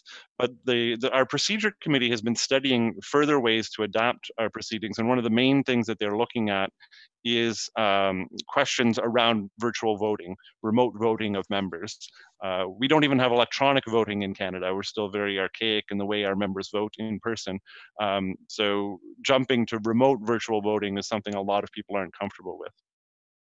I just want to close maybe on a couple of issues before passing things over to Till to talk about the Senate's experience. There were certainly concerns, as Victoria was just mentioning, around representativity of those participating in sittings of the House. When you only had 50 MPs out of 300 there for the in-person sittings, they tended to be those who lived close to the capital, and those in further areas weren't as well represented. There were concerns about the gender representation as well. Also, a lot of concern expressed both by MPs and commentators about the transparency of how all of this was happening. A lot of the negotiations around the emergency legislation was passed and the terms of how Parliament was going to operate was being done in private between the leadership of the parties. Not all MPs even were participating, and the public certainly didn't see how those negotiations were unfolding. There's also been a great deal of concern, especially from the opposition parties, about how limited the oversight role of Parliament has been because the House of Commons isn't sitting and the opposition doesn't have all of the tools that are usually available to be able to oversee vast amounts of government spending that have resulted in response to the pandemic. So I think I'll close there, conscious of the time, and pass things over to Till. Thank you very much, Jeremy, and thank you everyone for the opportunity to speak to you today a bit about the Canadian experience at the federal level in responding to the first wave of the pandemic and focusing on the experience of the Senate. we really started to shift into high gear in the Senate during the week of March the 9th. On Monday the 9th, things were functioning normally. By the Friday the 13th, an appropriately ominous date, we were in a situation where Senate buildings were closed except to staff and senators. The galleries of the Senate chamber were closed except to the media. This was facilitated by the fact that we are broadcast on the internet, and I raise that, which you may think it's odd that I'm mentioning that, but it was only about a year ago that we started regular broadcasting of the Senate, which shows perhaps that we were a very cautious parliament. And thirdly, everybody was Friday afternoon, everyone was told, okay, we're going home for 2 weeks and you're working remotely. So it was a very sudden shift into working remotely. And since then, we have largely maintained that situation. In terms of Venetia's conceptualization of how parliaments are responding to that, we have definitely been in the role of sitting less. Between mid-March and today, we would normally have expected 27 sittings at the Senate. We've actually had 4. I think as of next week, we may be shifting into a bit more regular sittings for various reasons. These sittings up until now have been really dependent for their success on the usual consultations between the parties and groups in the Senate. Attendance has been coordinated very tightly to ensure that we can, as well as possible, maintain physical distancing. That puts the maximum attendance of senators at about 30, perhaps a few more, out of a chamber that's normally has a membership of 105. Excuse me. We've benefited greatly from flexibility in the rules. We have a very simple process that allows the speaker to either postpone sittings of the Senate or to recall the Senate earlier. It's a bit more of an elaborate process in the House of Commons, but for us, the speaker can issue a memo saying the Senate's delayed or the Senate's coming back. That means that we're able to respond in a very agile manner. As an appointed House, we tend in these such situations to respond to what's coming out of the elected House of Commons. So that means that when the House passes a bill, we are able to convene within a day or two and able to deal with it. There's been flexibility in terms of seating in the chamber to facilitate distancing. Thus far, there has been no move towards virtual sittings of the plenary. Longer term, we are looking at some things in the fall, assuming we start shifting into some type of getting used to how we'll function on a regular basis. There has been a committee that will be starting work in the fall on lessons learned from the pandemic, and we would anticipate a thorough review of the Senate's mechanisms for responding to emergency situations. But the real focus of the Senate in terms of technological adjustments since mid-March has been in committees. As of mid-April, we have authorized 4 committees to meet by video or teleconference. Some of them are dealing with, 2 of them are focused on the pandemic and the government's response. The other 2 are in-house administrative committees that have to function for the place to work. Our first virtual meeting was on April 14th. And if you go and look at that on the internet, you will definitely appreciate it that it was a work in progress. We have gotten a lot smoother as senators and staff have developed more experience. We've had at least 14 meetings since mid-April, and they are now functioning relatively well, but they are still they still face some serious issues. It takes about 60 minutes for senators and witnesses to get on board and to test all the connections beforehand. Translation, which is a vital requirement in the Canadian Parliament, is working, but it's still clumsy and there's some limitations. As I think it was Victoria noticed, in-camera proceedings are proving to be quite a challenge. We are exploring some options. I think we're coming towards a solution, but it's still not entirely determined.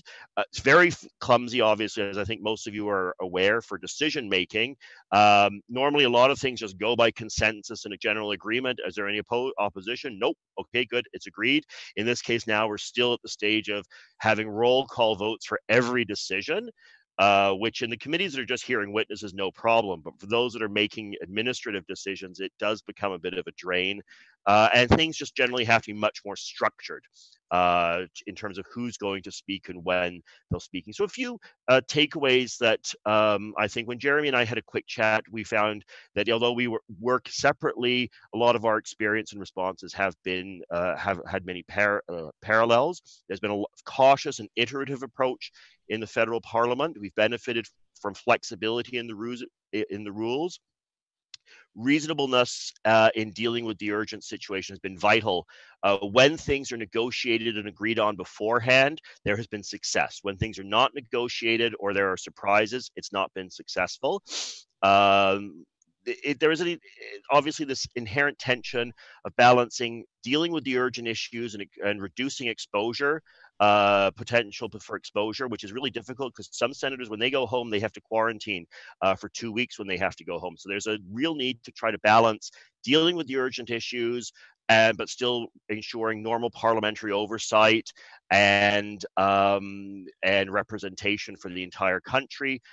There is greater demand coming for more oversight, and so I think that's why we may be shifting in the next few sittings, having a bit of a shift in the Senate. There's a challenge for, as I mentioned, for members seeking who are distant. We've dealt with that a bit by some senators who are present saying they're speaking on behalf of absent colleagues, but that's obviously a stopgap issue solution that doesn't work in the long term. And there are real serious technical issues. I've identified some of them, but also one factor I don't think we've mentioned is the immense drain that the technical solutions have on that. A committee meeting where we would normally have one clerk and a couple of staff and the interpreters, now we need twice as many interpreters, 3 or 4 clerks to help try to coordinate things. And we frankly don't there's the bandwidth issues. We don't have the capacity to sustain this for the full range of requirements for all committee meetings and for plenary sessions. It will be an immense amount of resources. Just as an example, I live in downtown Ottawa. My internet connection at home is quite unstable, so I had to come into the office for the first time in several weeks in order to use a good one. So and then if you go into the remote parts of the country, it's an even larger issue for senators and members out there.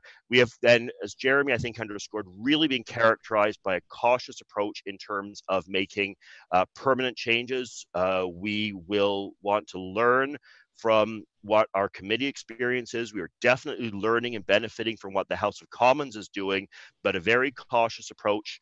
And I would also underscore that the value of business continuity exercises. We had just actually, before this started a review of our BCPs. And although it was not very far advanced, it was invaluable having had that opportunity to look at them, sort of refresh our memory when unexpectedly this whole situation surged. We had a lot of the elements in place or had familiarity with responding to that. Long term, we might end up with emergency rules that could kick in necessary situations. And I think some log jams have been broken forever. There's a lot of reticence at one point, for example, having senators participate in committee meetings by teleconference. I wouldn't be surprised if that is going to become a permanent feature. So thank you very much. I apologize if we went a bit over, but I hope our remarks have been of use. Дуже дякую, пане Гейде. І дякую за ваш досвід. Dear Mr. Heidi, and thank you for your comments. We cannot talk about parliamentary procedure against the backdrop of pandemic, not mentioning other aspects of the work in the parliament. On behalf of the hosts and organizers of the conference, I would like to apologize. We changed the program a little bit, and we have to listen to the speaker, to David Clark, Head of Engagement and Education at the UK Parliament. I apologize, we are a bit behind schedule. Mr. Clark. Hello, can you all, can you hear me? Yeah, excellent. Thank you very much for having me and inviting me to speak. As you said, I'm David Clark. I'm Head of Education Engagement at the UK Parliament. And I've been asked to talk about a report that we did of 19 parliaments across the world and their response around public engagement and visitor access. So I'm just going to give you a quick overview and then talk briefly about the UK Parliament and what we've been doing in terms of our public access. So 19 legislates took part in the survey as part of the Association of International Visitor Centres at Parliament. I can see our chair online, Beth somewhere. And this was a period at the start of the lockdown across the world. And most parliaments had some kind of sittings, but all parliaments had stopped their public access in terms of their committees, the galleries, tours, all of those activities had been paused. But parliaments were thinking of different ways of working and different ways of engaging with the public. So some parliaments were using virtual ways to interact.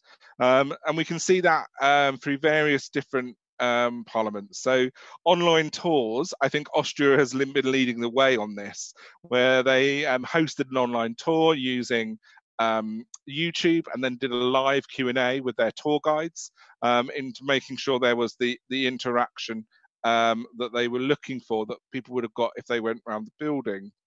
New Zealand has been using webinars. In particular, they've done one around the select committees using their Clerk of Parliaments to talk, take questions from the public in a webinar. Virtual tours. So a lot of parliaments have access to virtual tours, Google 360 tours, and have been using those on their various different websites. Resources for learning, especially for teachers and home education. So the UK Parliament, the Parliament that I come from, has extensive resources for use in home learning and by teachers trying now to teach students at home. And we'd actually seen an 85% increase of the use of our online resources for teaching school children. Social media. So a lot of parliaments have been using different ways and to engage people through their social media channels. And Poland, the Polish Parliament, for example, has been using that to explore the art in the Polish Parliament building and bring in different audiences through that.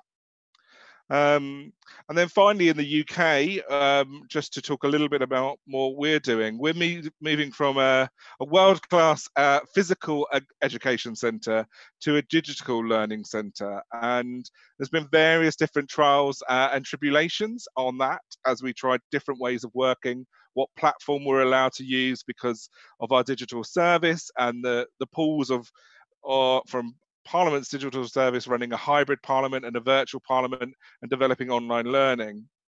But we are moving forward with that very rapidly and will be, as of the 1st of July, have a online learning centre for schools and various different groups to book sessions with us directly and run that activity. So that's just an overview of the survey that we did and a few bits of pieces from the UK Parliament. I'm happy to take questions.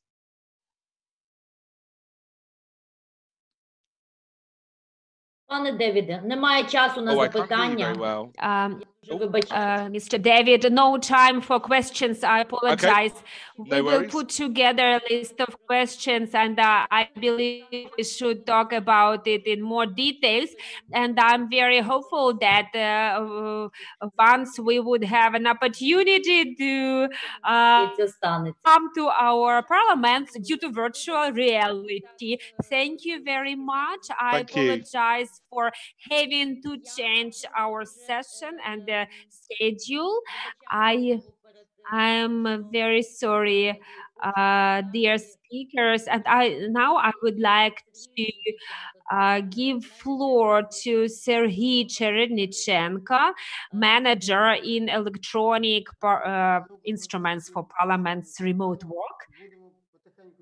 Good day, everyone. Thank you, Tatiana, for giving floor to me. I hope that such panels as the panel dedicated to digitization would be in. We would stick to our schedule during our session dedicated to digitalization. Very nice presentations we've heard, and it was a very nice discussion presentations. And I think the topics raised by previous speakers would be continued very nicely by Mr. Jerry Hilbert, coordinator ICT and European Center for Parliamentary Research and Documentation from Belgium. I'm going to assume the Jerry. Thank you very much for giving me the floor. I hope you can hear me. If so, please give me the opportunity to introduce the ECPRD, which stands for European Center for Parliamentary Research and Documentation. And I am happy that we have the Ukrainian Parliament sharing my presentation here. So can you move one slide ahead? Basically, the European Parliamentary Center for Parliamentary Research and Documentation has been established in 1977. It is based on the membership that the President of the Parliament is a member of the European Conference of Presidents of Parliament. And thereby it currently covers 55 countries and 65 chambers. Can we move ahead?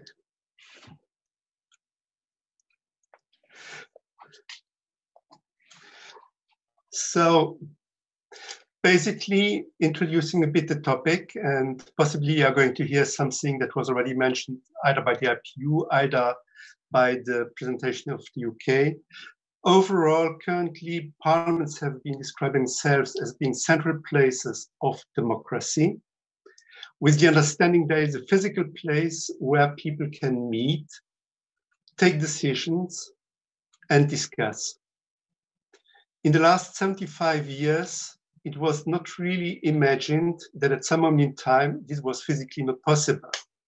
However, this is what the COVID-19 pandemic crisis caused us to do due to the social distancing, due to lockdown and quarantine. Therefore, please move on. We have one situation which is basically before the COVID-19, and we'll see also what's happening after the COVID-19 as a priority in e-Parliament. When you have been talking about e-Parliament in the past, so up to the end of 2019, basically the focus was on one hand moving forwards to make the Parliament to be a paperless place by replacing and introducing workflows in a digital format, to optimize the workflow, to reduce the impact on anything related to nature, having paper, but also providing this by the way of having tablets distributed to members, introducing specific apps which allow members to receive the documents, to annotate documents, or to share, for instance, meeting agendas. I know that the Ukrainian Parliament has currently installed quite a huge set of e-Parliament components that would congregate to them on this. Also, a second aspect before COVID-19 became a reality was linked that everything related to communication was given to websites, was used either by broadcasting or by streaming, as well as using tools like social media, Facebook or Twitter, to interact with the citizen. With the COVID crisis, on the next slide, things changed, and things changed quite dramatically, because As we said, the situation so far had been to have people meet in a physical place. This was no longer possible. So for the parliaments, the challenge was, how can we meet? How can we have our decision-making process be ensured? And which of the current processes, which are not yet electronic, can be digitalized? Focus here was on meeting and voting, which are the two essential parts which were never discussed really before it. Obviously, all this need to be done in a way that secured communication, guaranteed that communication was respecting legal requirements, and also it required that in parliaments who changed their way of working, the rules of parliament, the rules of procedures needed to be changed. So moving forward, as I said, the European Centre for Parliamentary Research and Documentation brings together some 65 chambers, which use, can we have next slide, please? Which use a way to exchange requests and replies. What we found is that in the March period, there was a high activity of exchanges started relating to how can the parliament continue to operate? How can it move forward? And what needs to be put in place with the understanding that in the CPRD, the goal is of exchanging information.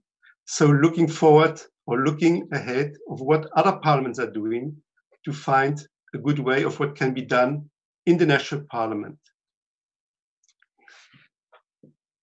Only in April, we saw a rise again of questions related to other operations. And in May, we saw back a situation whereby parliaments are now looking in what did other parliaments do?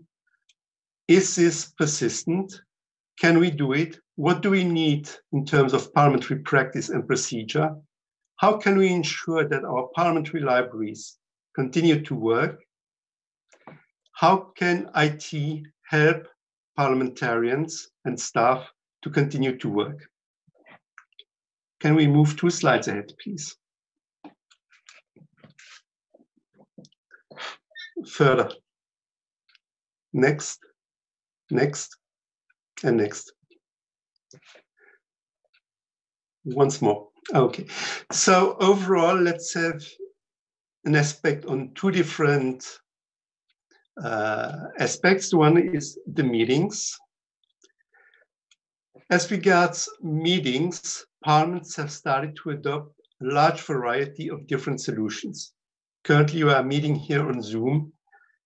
When looking into what European parliaments did, we find that a majority is using Cisco WebEx, MS Teams, Skype, either in Skype for Business, the professional version, as well as Skype in the normal version.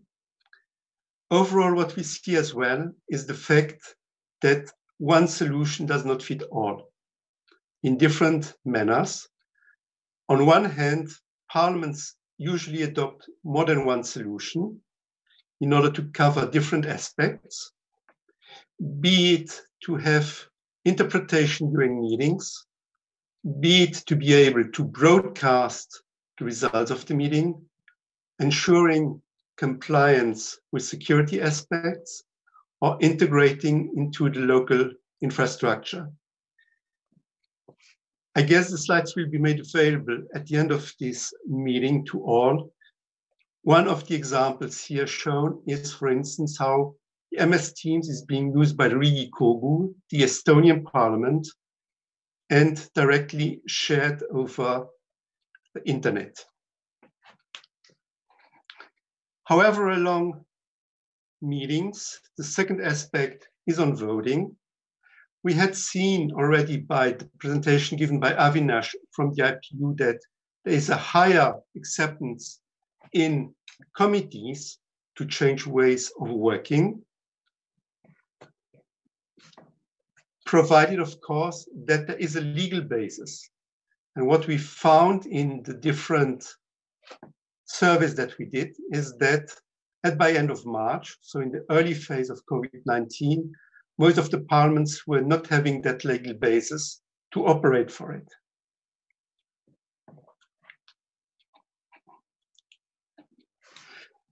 So, which brings me to one of the final slides. So it's 2 slides ahead, please. Remote voting solutions. Remote voting, or voting as such, is one of the critical elements in Parliament. So what solutions were adopted? On one hand, in those parliaments which did hybrid sessions, proxy voting became one of the solutions.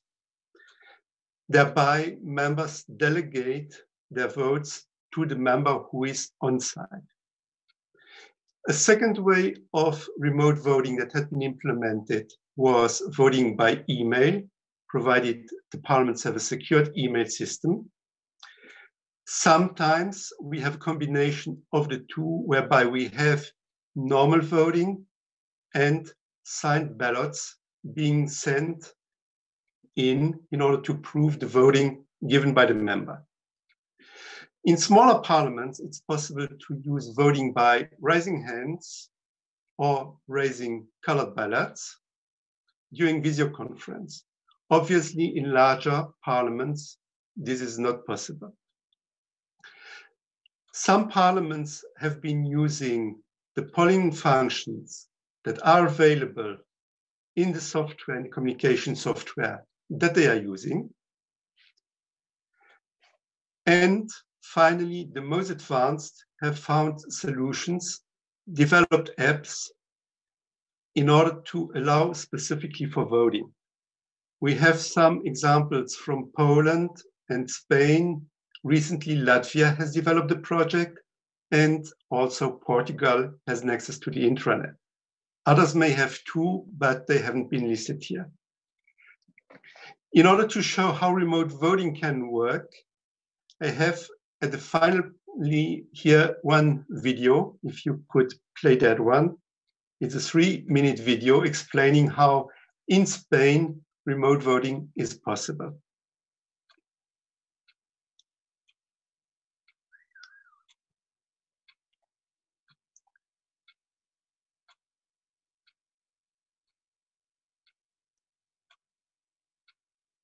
Okay. Thank you very much. So this is with the acceptance of the Congress of Spain that we can see. Las iniciativas legislativas se votan en el hemiciclo del Congreso de los Diputados. Los parlamentarios cuentan en su escaño con un sistema de voto electrónico que facilita el proceso de votación. Pero, ¿qué ocurre cuando un diputado o diputada se encuentra de baja por paternidad, maternidad o enfermedad grave que le impide el desempeño de su función? Desde 2012, el Congreso de los Diputados cuenta con un voto telemático para estas circunstancias. Cuando la mesa del Congreso lo aprueba, se le notifica a la diputada qué iniciativas puede votar y qué plazos tiene para hacerlo. Durante dicho intervalo de tiempo, la diputada puede votar de forma automática. Para ello, conecta al iPad el lector de tarjetas facilitado por la cámara al diputado e introduce su tarjeta criptográfica.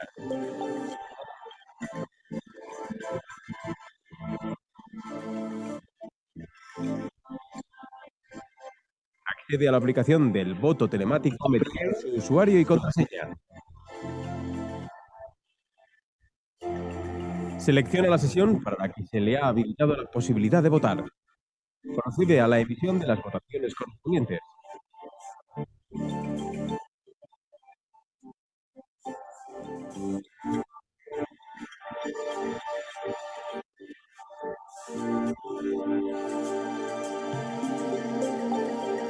Procede a la firma de su voto con su certificado digital.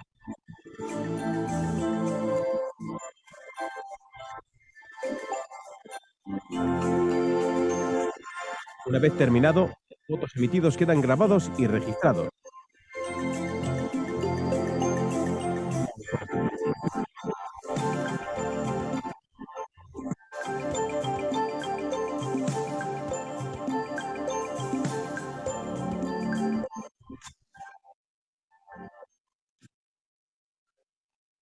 En el momento en el que se efectúa la votación, el voto telemático se incluye en el recuento a todos los efectos. Han sido emitidos 3 votos telemáticamente. Comienza la votación.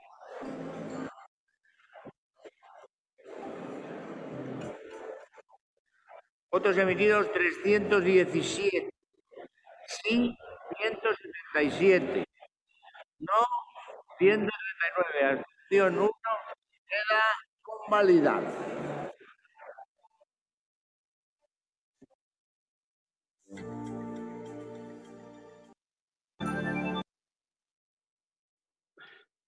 Thank you very much. I hope this was useful as an oversight. And if there are questions, we can take them after the meeting, just by email. Дуже дякую пану Гілберту за Thank you very much, Mr. Hilbert, for your very instructive and useful intervention, speaking on behalf of the European parliaments with the Spanish parliament as a case study. From our experience, I would like to focus on a somewhat narrower issue of the European Parliament, and I would like to switch to the head of staff of the Mr. Ludovic Delepin, head of Archives Unit, Office of the Secretary General, European Parliament, please.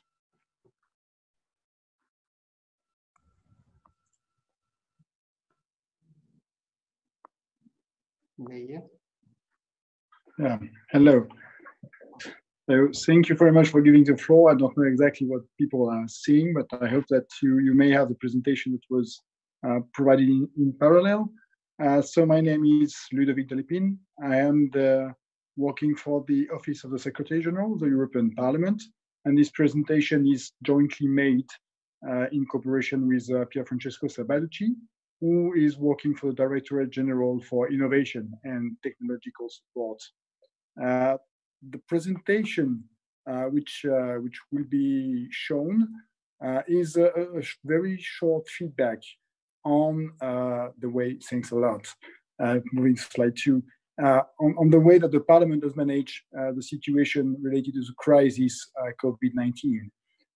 The first point that the European Parliament has continued its essential activities. We never stopped the activities, such ensuring the critical democratic infrastructure, in particular the plenary sessions, parliamentary committees, and governing bodies. So during all the time, if you can move next slide, all 705 members were allowed to be present unless they were sick or had to travel risk areas in the past 2 weeks. So those who wished or couldn't physically attend could participate remotely. And of course, we took some social distancing measures within the chamber for the members who came. And these measures are still valid. As it was mentioned in the presentation before, the Bureau of the Parliament took a decision on 20 March 2020 to enable the electronic voting where it was not enabled before. So this way of voting was then established and used in our context.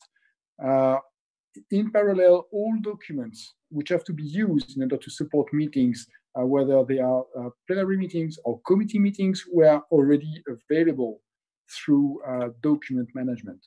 So if we move next slide, for the remote participation, the choice of the solutions were already driven by one dimension, which is looking for a secure solution guided by an impact assessment, and for which there was a very strong incentive related to the general data protection regulation. So that was really the main driver for choosing the solutions. And for the solution for the remote conferences, on one side, we use a software as a service with interpretation in 24 languages. That was one side. On the other one, For sensitive subject, we use another on-premises software that were available for conducting some meetings. Considering the EP remote voting choice that we made, it was mainly using emails containing scanned ballots physically signed, sent from the member's EP account. That's for one way. And in parallel, we had a software built in with a two-step authentication in order to collect the votes from the member and to reconcile this one with the ballots that were physically signed by the staff from the plenary. So if we move to the next slide, we can see that for the figures, from 19th of March until 4th of May 2020, 119 meetings with more than 13,000 participants were held.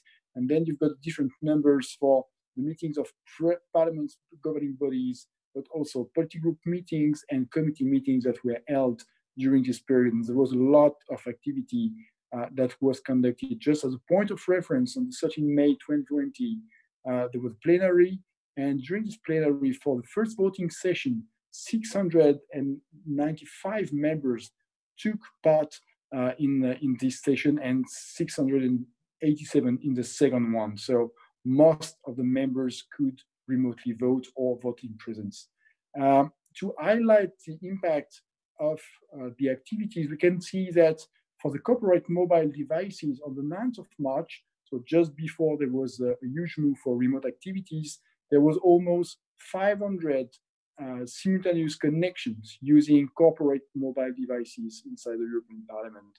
But in a couple of days, it was moving to 2,500 connections and then up to almost 3,500 some weeks before. So there was a radical move from in-premises activities to activities involving mobile devices. So if we move to the next slide, which is related to lessons learned. So what did we got from this period?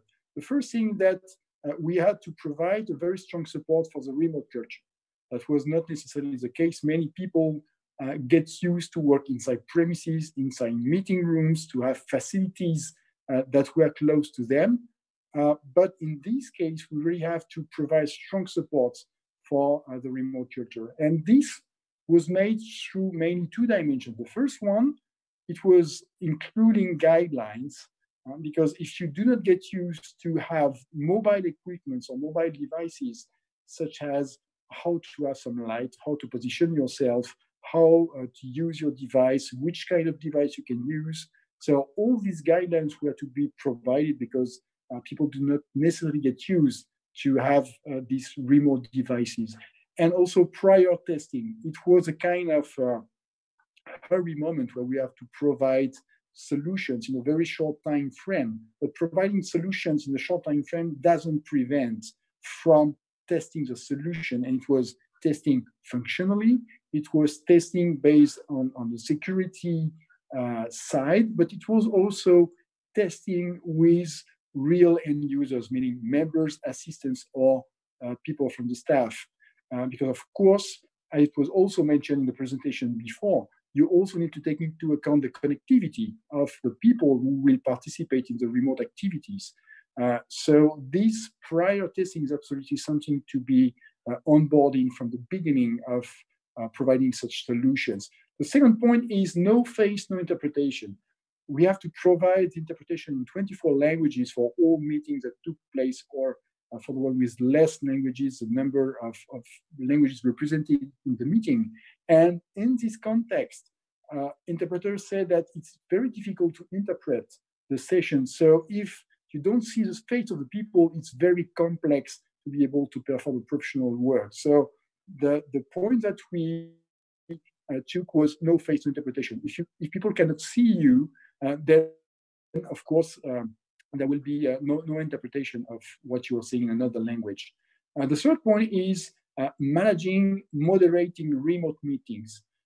It's completely different when you have to manage a meeting which is physically inside the meeting room to know who will take the floor or to activate the microphones, who is requesting to take the floor. So all this management, invitation, providing documents, and moderation of remote meetings were to be learned.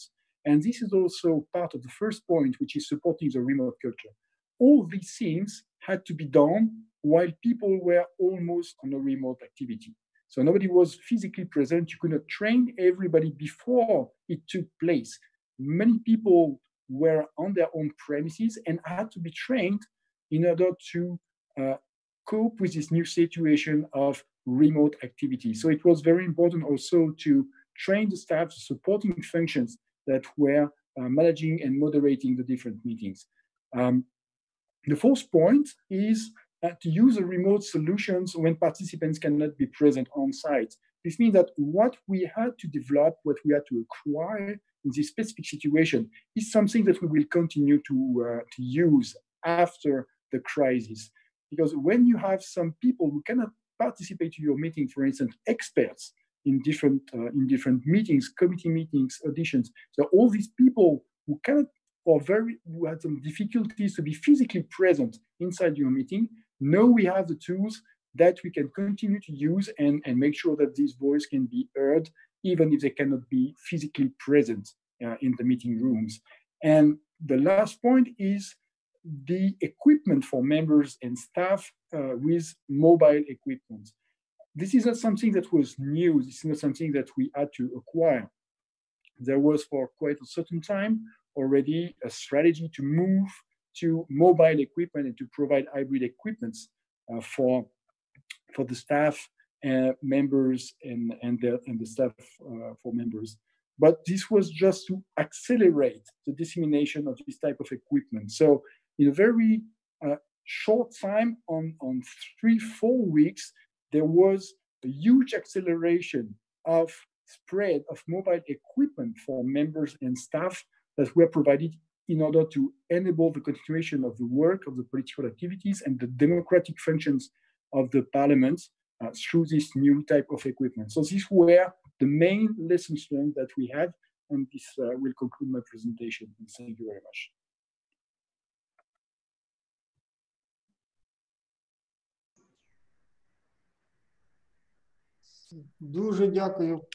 Thank you very much, Mr. Ludovic, for very thorough and comprehensive presentation of the experience of introducing new technologies and lessons learned. Now we are going to continue, and we shall proceed with reviewing national experience of another parliament. That would be the experience of Brazil. I would like to inform you that during the first several days, when parliaments of the world were urgently looking for new solutions, how to continue our work, we were looking at Zoom, they were looking at other software, and they were one of the leaders among the parliaments of the world. I think that now our conference participant, Patricia Gomez Rego del Almeida, Coordination of Digital Innovation Governance Strategy Chamber of Deputies of Brazil, is going to tell us about their experience. Patricia, floor is yours, please. Thank you. I thank you very much for being here. It's an honor. I just ask you a few seconds to share my screen, okay?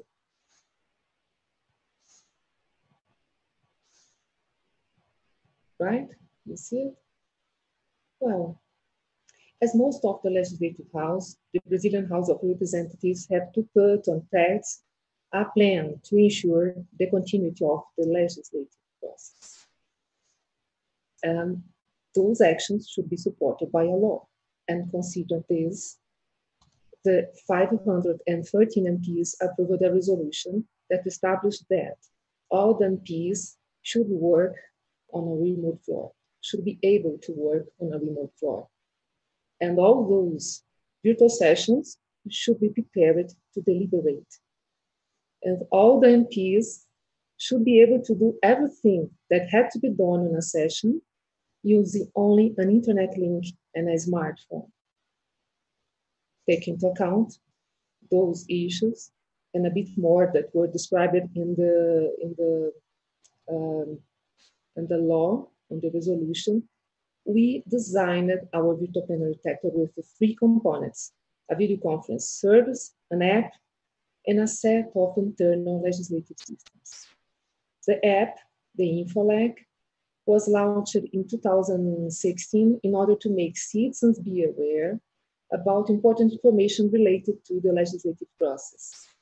And the app it has received new functionalities only to be used by the MPs.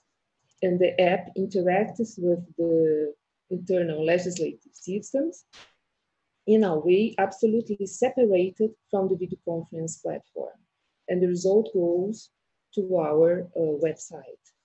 Regarding the InfoLab, one can find a lot of information about MPs, caucus leaders, the committee meetings, the plenary sessions, the bills, not only the full text and the amendments, but also all the decisions related to them, and not less important, the laws. Before voting, each MP can see the caucus leader's voting orientation, and after voting, they can see the voting panel result in the app. But we also implemented a functionality to permit the MPs asking to speak in a way that the citizens can see the lists of MPs that are waiting to speak. But despite all of those functionalities that were necessary to a virtual session were available by the app, we realized that we need to offer a bit more to the MPs. They needed at least a way to submit a new bill from outside the House. And that's what we did. Now, each MP can submit a bill from everywhere. It receives a digital authentication. In case of amendments, it also occurs, and the flow goes to the virtual session to be voted. And analyzing a few indicators from the same period of 2019 and 2020, we found that despite in 2019, we had more voting virtual sessions than this year. In 2020, we had more bills approved, maybe because most of them were a consensus, maybe to face the COVID-19. Regarding the time of the sessions, they were almost the same, something near 5 hours per session. Regarding the attendance of the MPs, in this year, we had more MPs in the sessions. And the same behavior we observed regarding the voting MPs, the MPs that voted, a higher number this year. And yesterday we had our 39th virtual session. And when we look for the drivers that have made us reach our target in only 8 days, there were only 8 days between the resolution and the first virtual session. We find the answers in 3 main factors. The first is a strong sponsorship from the presidents. Secondly, a very large task force, especially supporting the MPs all the time, including many different units. And the third one, strategic decisions that we made in the past. Most of them were in our last strategic planning. The decision to build a legislative information act, the decision to develop a system to submit bills digitally. This system was ready but was launched during this crisis. The decision to adopt agile methodologies when developing systems. In the IT directorate, almost everyone is used to prototype systems to be delivered in short time frames. Just for instance, we had 3 versions of the app from the first virtual session to the 39th. And the last one last year when we decided to start to run a digital legislative process project, which is very far from the end. But the fact of having started last year clarified us the perception about what should be rebuilt from zero and what could be reused. And it was very, very worth for us. To summarize, we do believe that those factors saved the time that we didn't have this year. We didn't have time to stop and think. We are sure they made the difference. And thank you.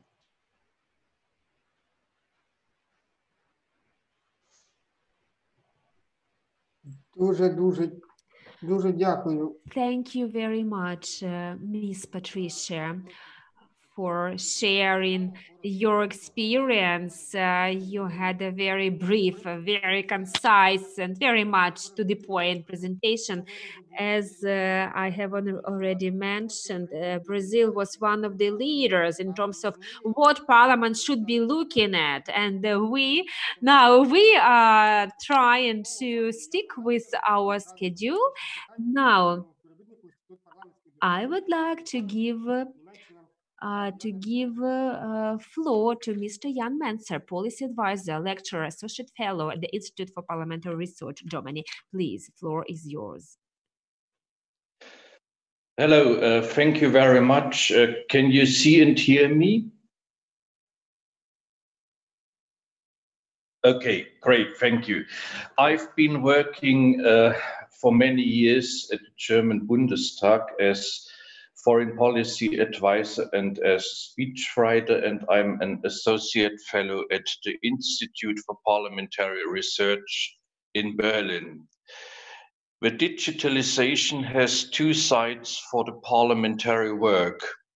On the one hand, there are no ability to work for the German Bundestag during the peak of a pandemic without electronic instruments.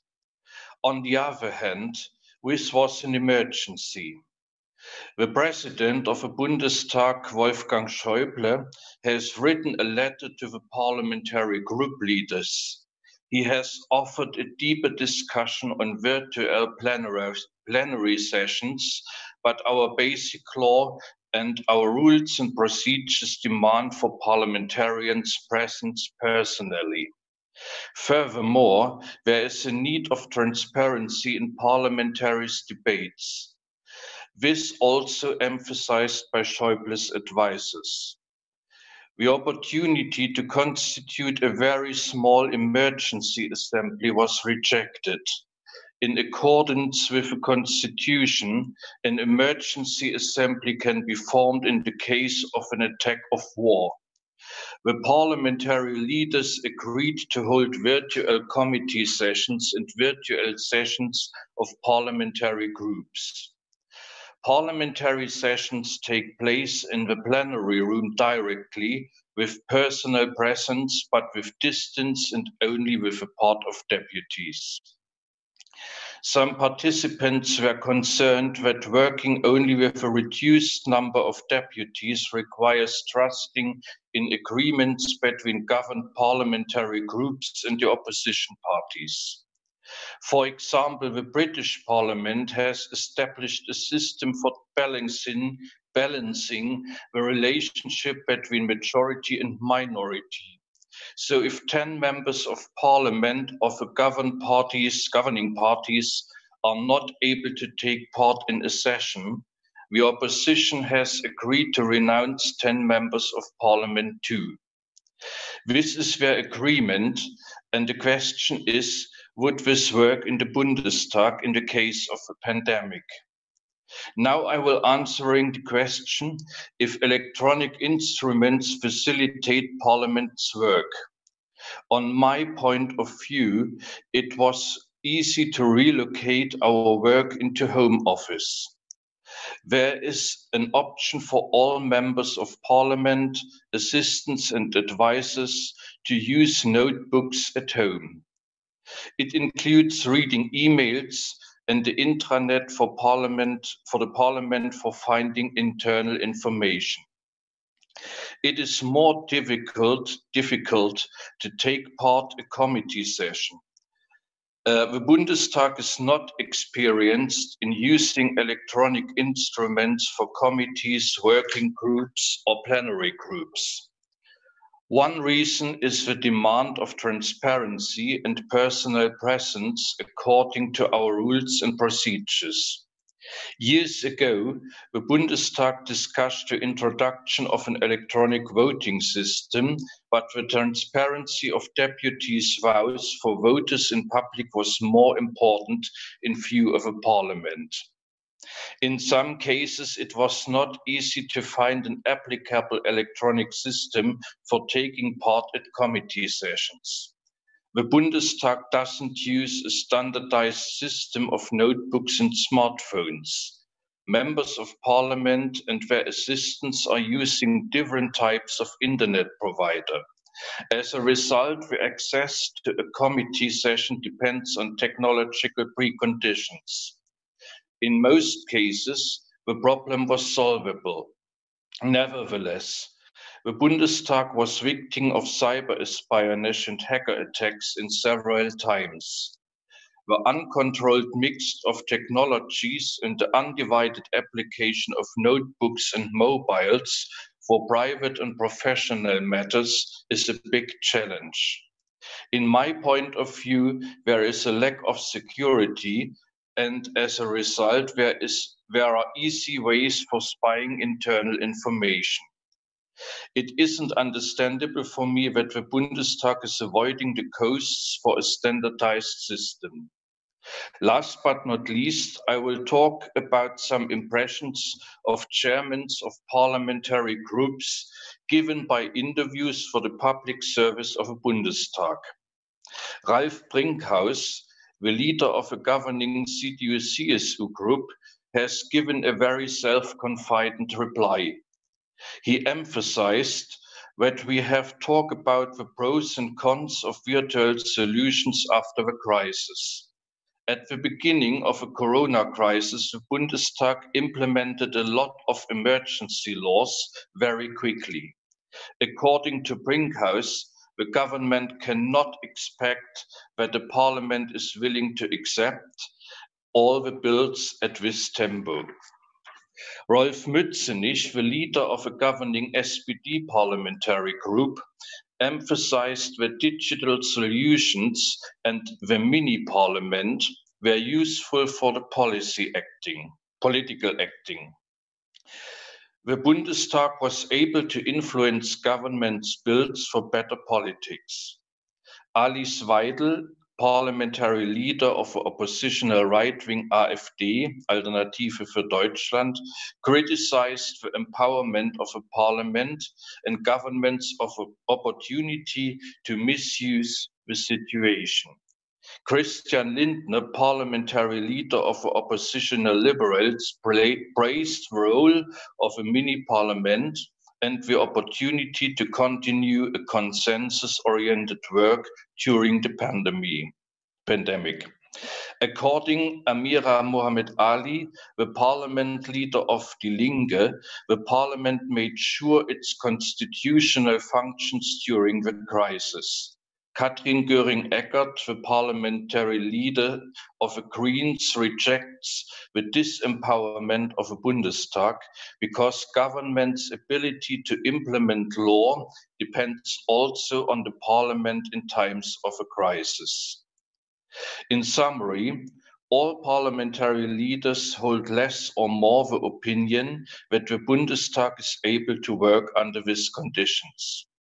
They emphasize that digitalization is helpful for working and understanding in case of emergency, but nobody will continue digital sessions after the crisis.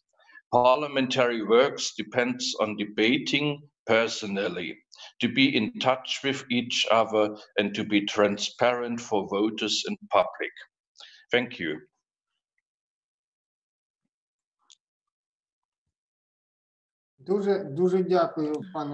Thank you very much, dear Mr. Jan Menser, for a very interesting view, sharing experience of another parliament. Now, we are ready to start sharing the experience of Ukraine.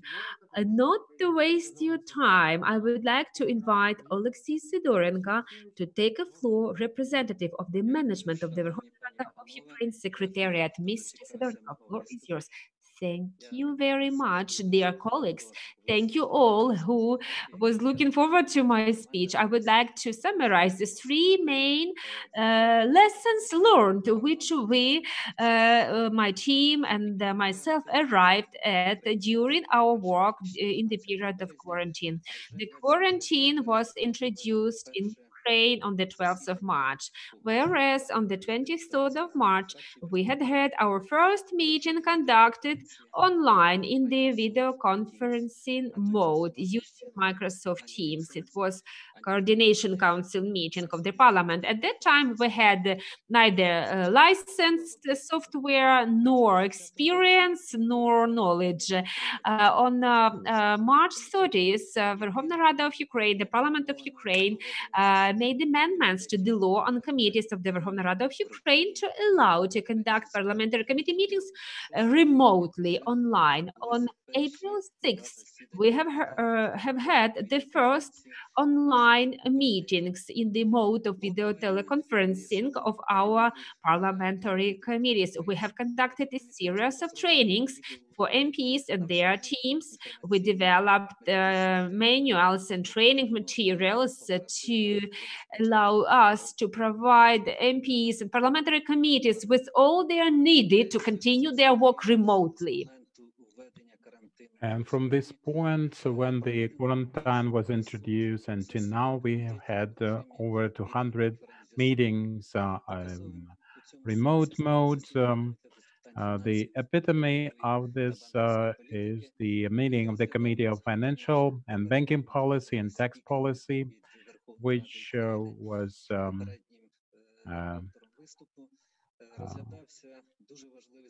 in the meeting to discuss some aspects of the banking regulation. The committee had 4 meetings for 4 days in the conference call, and so they reviewed 565 amendments. One of the meetings hit the record of 2,770 views on YouTube. How that was achieved? We had preliminary training for all the users, both MPs, the secretariat of the committees, and the staffers for electronic circulation of documents. And we had continuous trainings and consultations with the support of USAID Rada and Microsoft Ukraine as the vendor. And the first lesson learned by myself and my IT team, we should never panic if you want to operate smoothly and without any interruption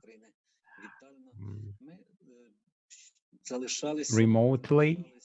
And we stayed in our offices.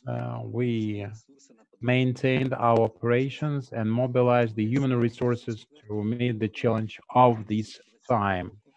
On the 4th of February 2020, already we introduced a new system for testing with the qualified electronic signature used. I would like to offer a video that is part of the 2 lectures for MPs. This is an extract, actually, that was prepared by our experts.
Thank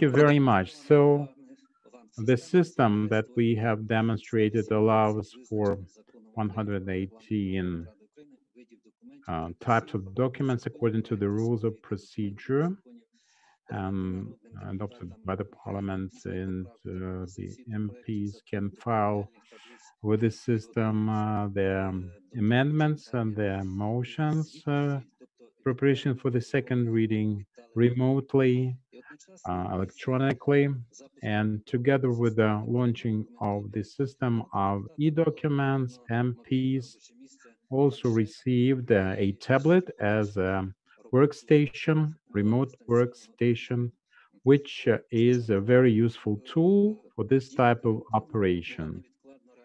Under the lockdown, we introduced the virtual workstation for the MPs, and now the e-documents and circulation and management of the draft laws and regulations became uninterrupted. We cannot say that our system is perfectly smooth. Of course, it can use some improvements. After 5 weeks of operations, we collected proposals, and we had 135 proposals for improvement.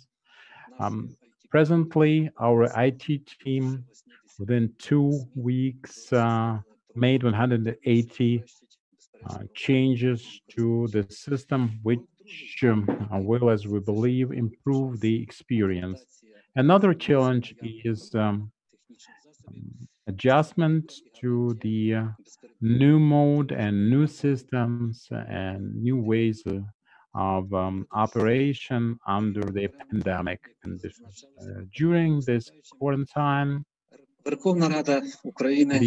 Parliament of Ukraine had plenary sessions as extraordinary. In that mode, we had 11.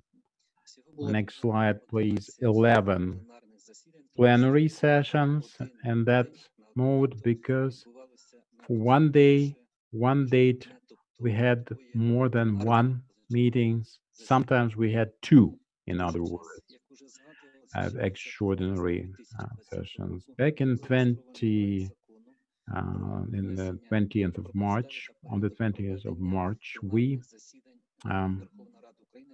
tabled the draft law for conference call mode for the period of fighting COVID-19.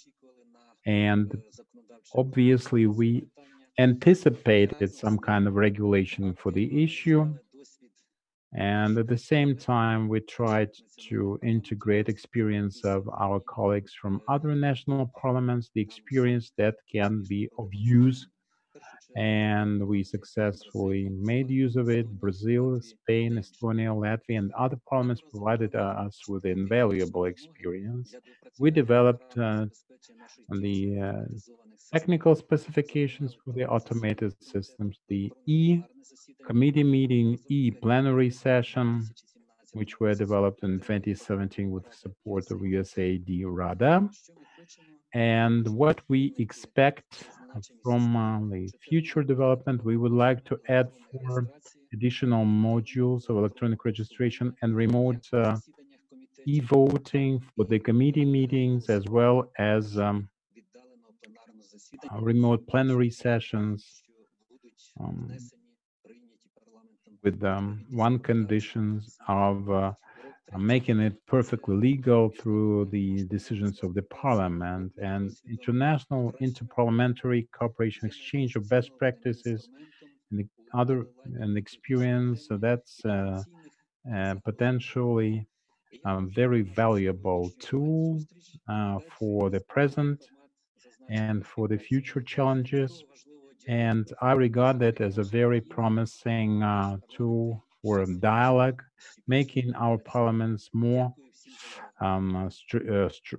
resistant to adverse changes and stronger.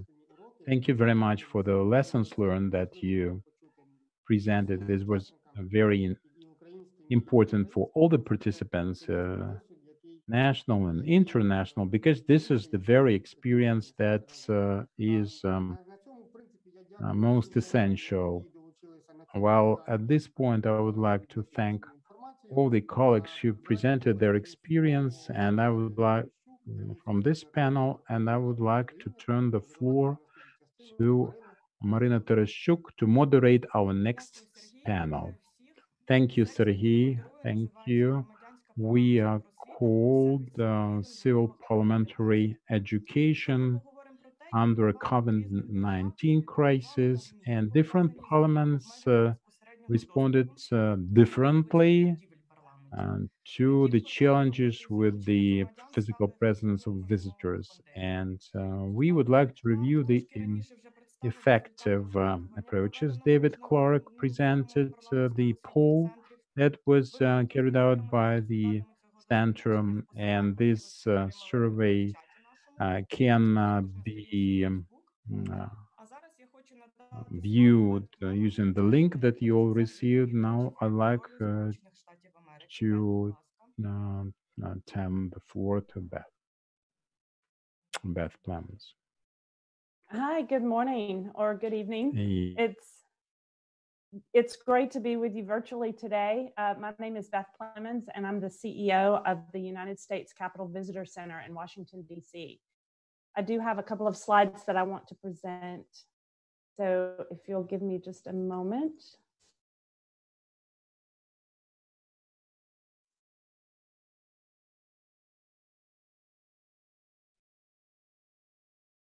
Okay, so first of all, I do want to thank my colleague, David Clark, for his presentation and the work that he's done with the International Forum of Parliamentary Visitor Centers.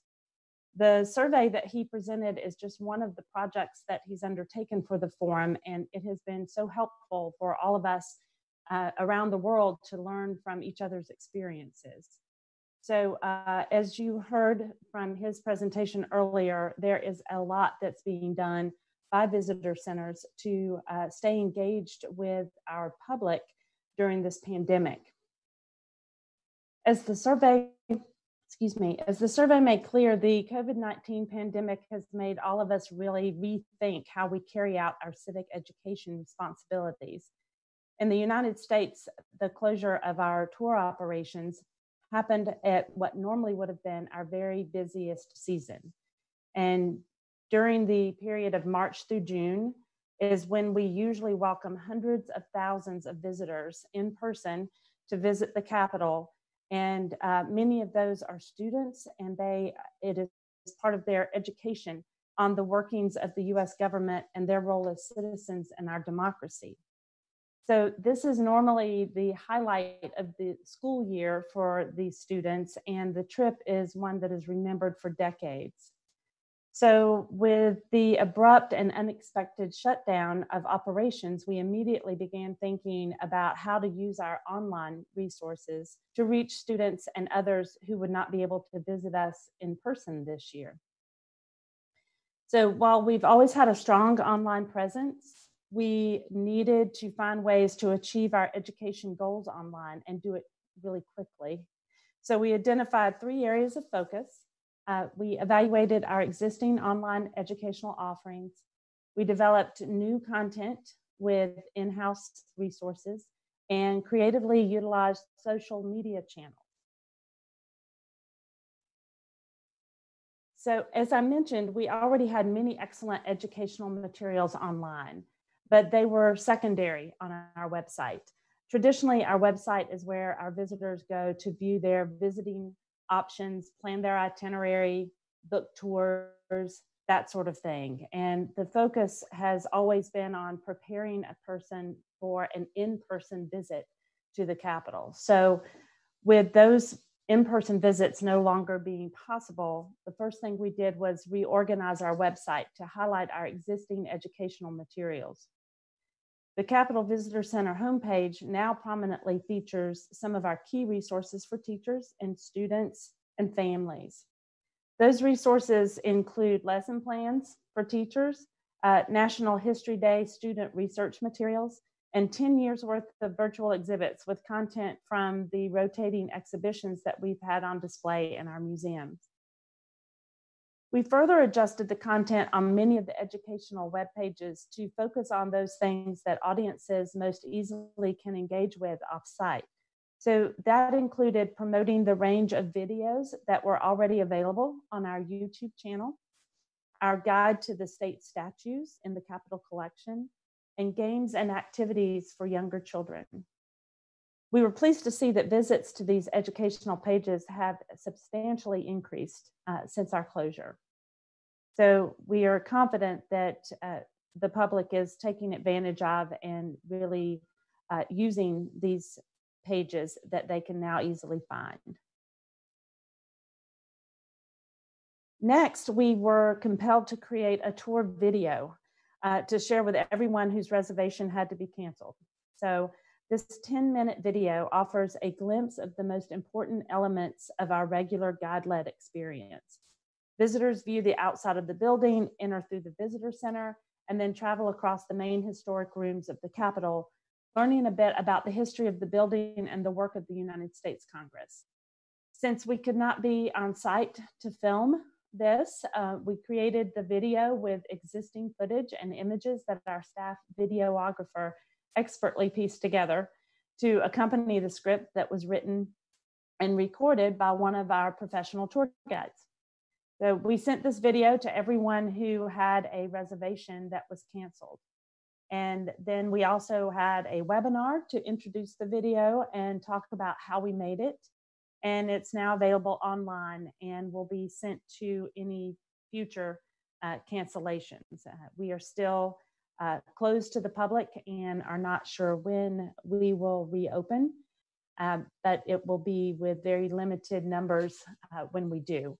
So until we are able to welcome folks back, we'll send them this overview video to let them experience at least some of the Capitol from their homes.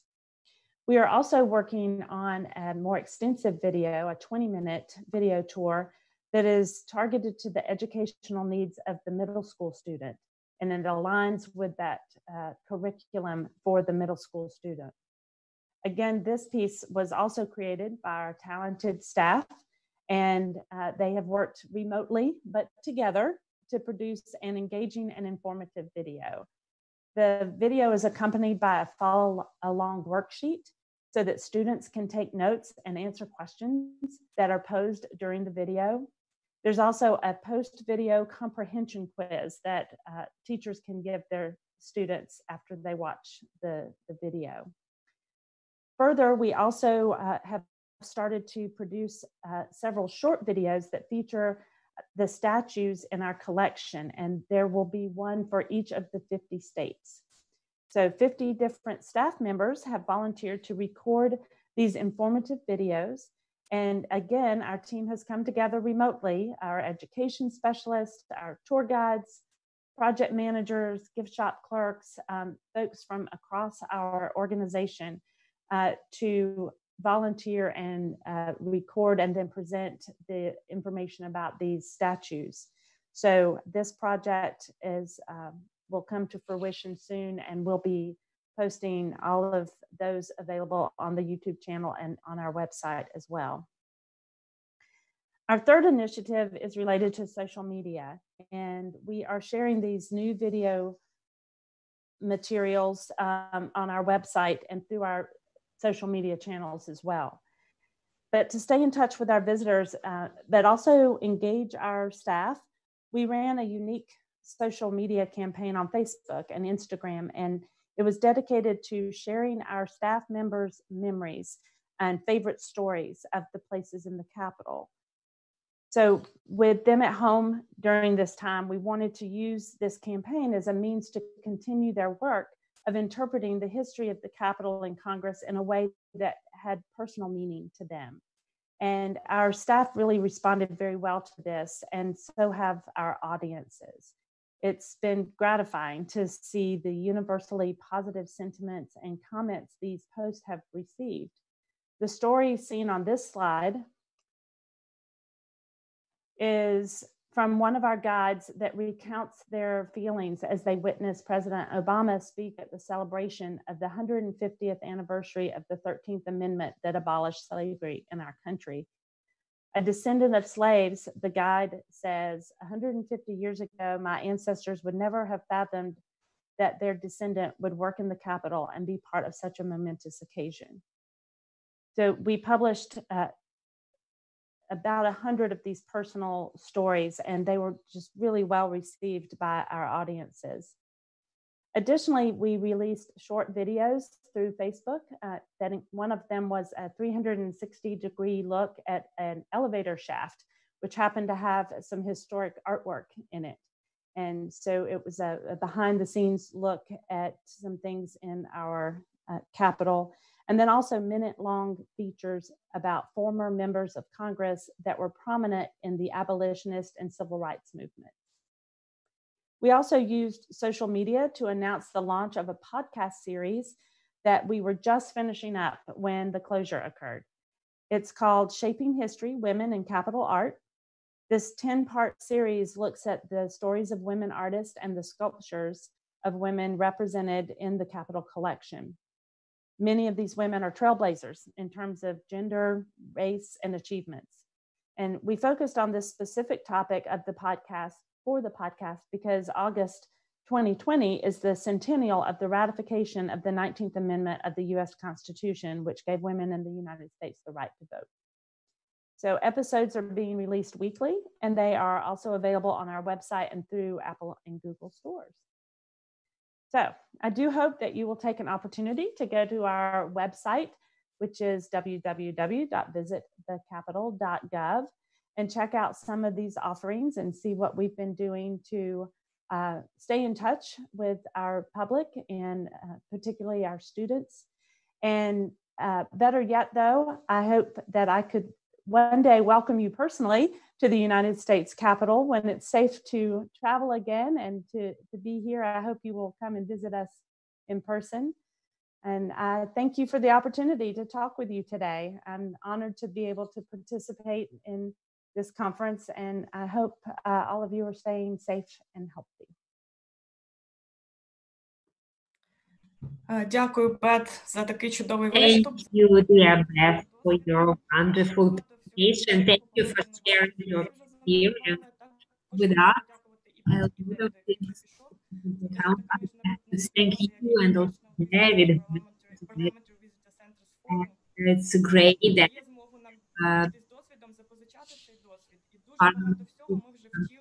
forum allows us to experience and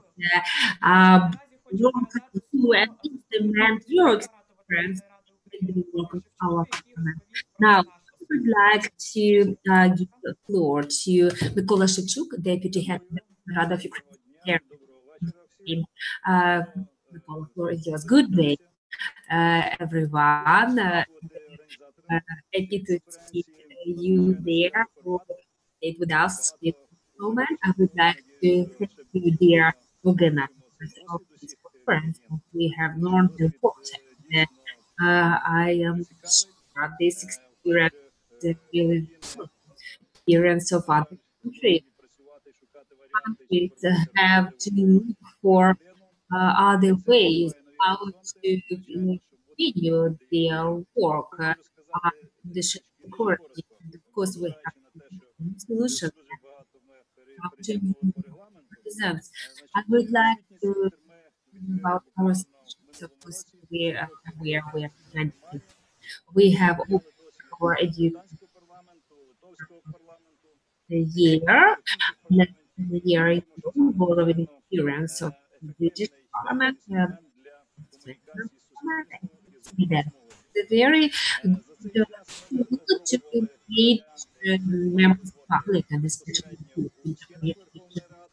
with particular work during offsite work with the walls of the Parliament. We have also tried such massive work as visit to visits to the region. Like we are unable, our center is quite young and we are unable to receive all the visitors who visit us, but that's why we looked for possibilities how we could cover the region. Now we have come to several online tools. One tool is the online meetings with members of parliament upon initiative of either school or student or upon initiative of MPs.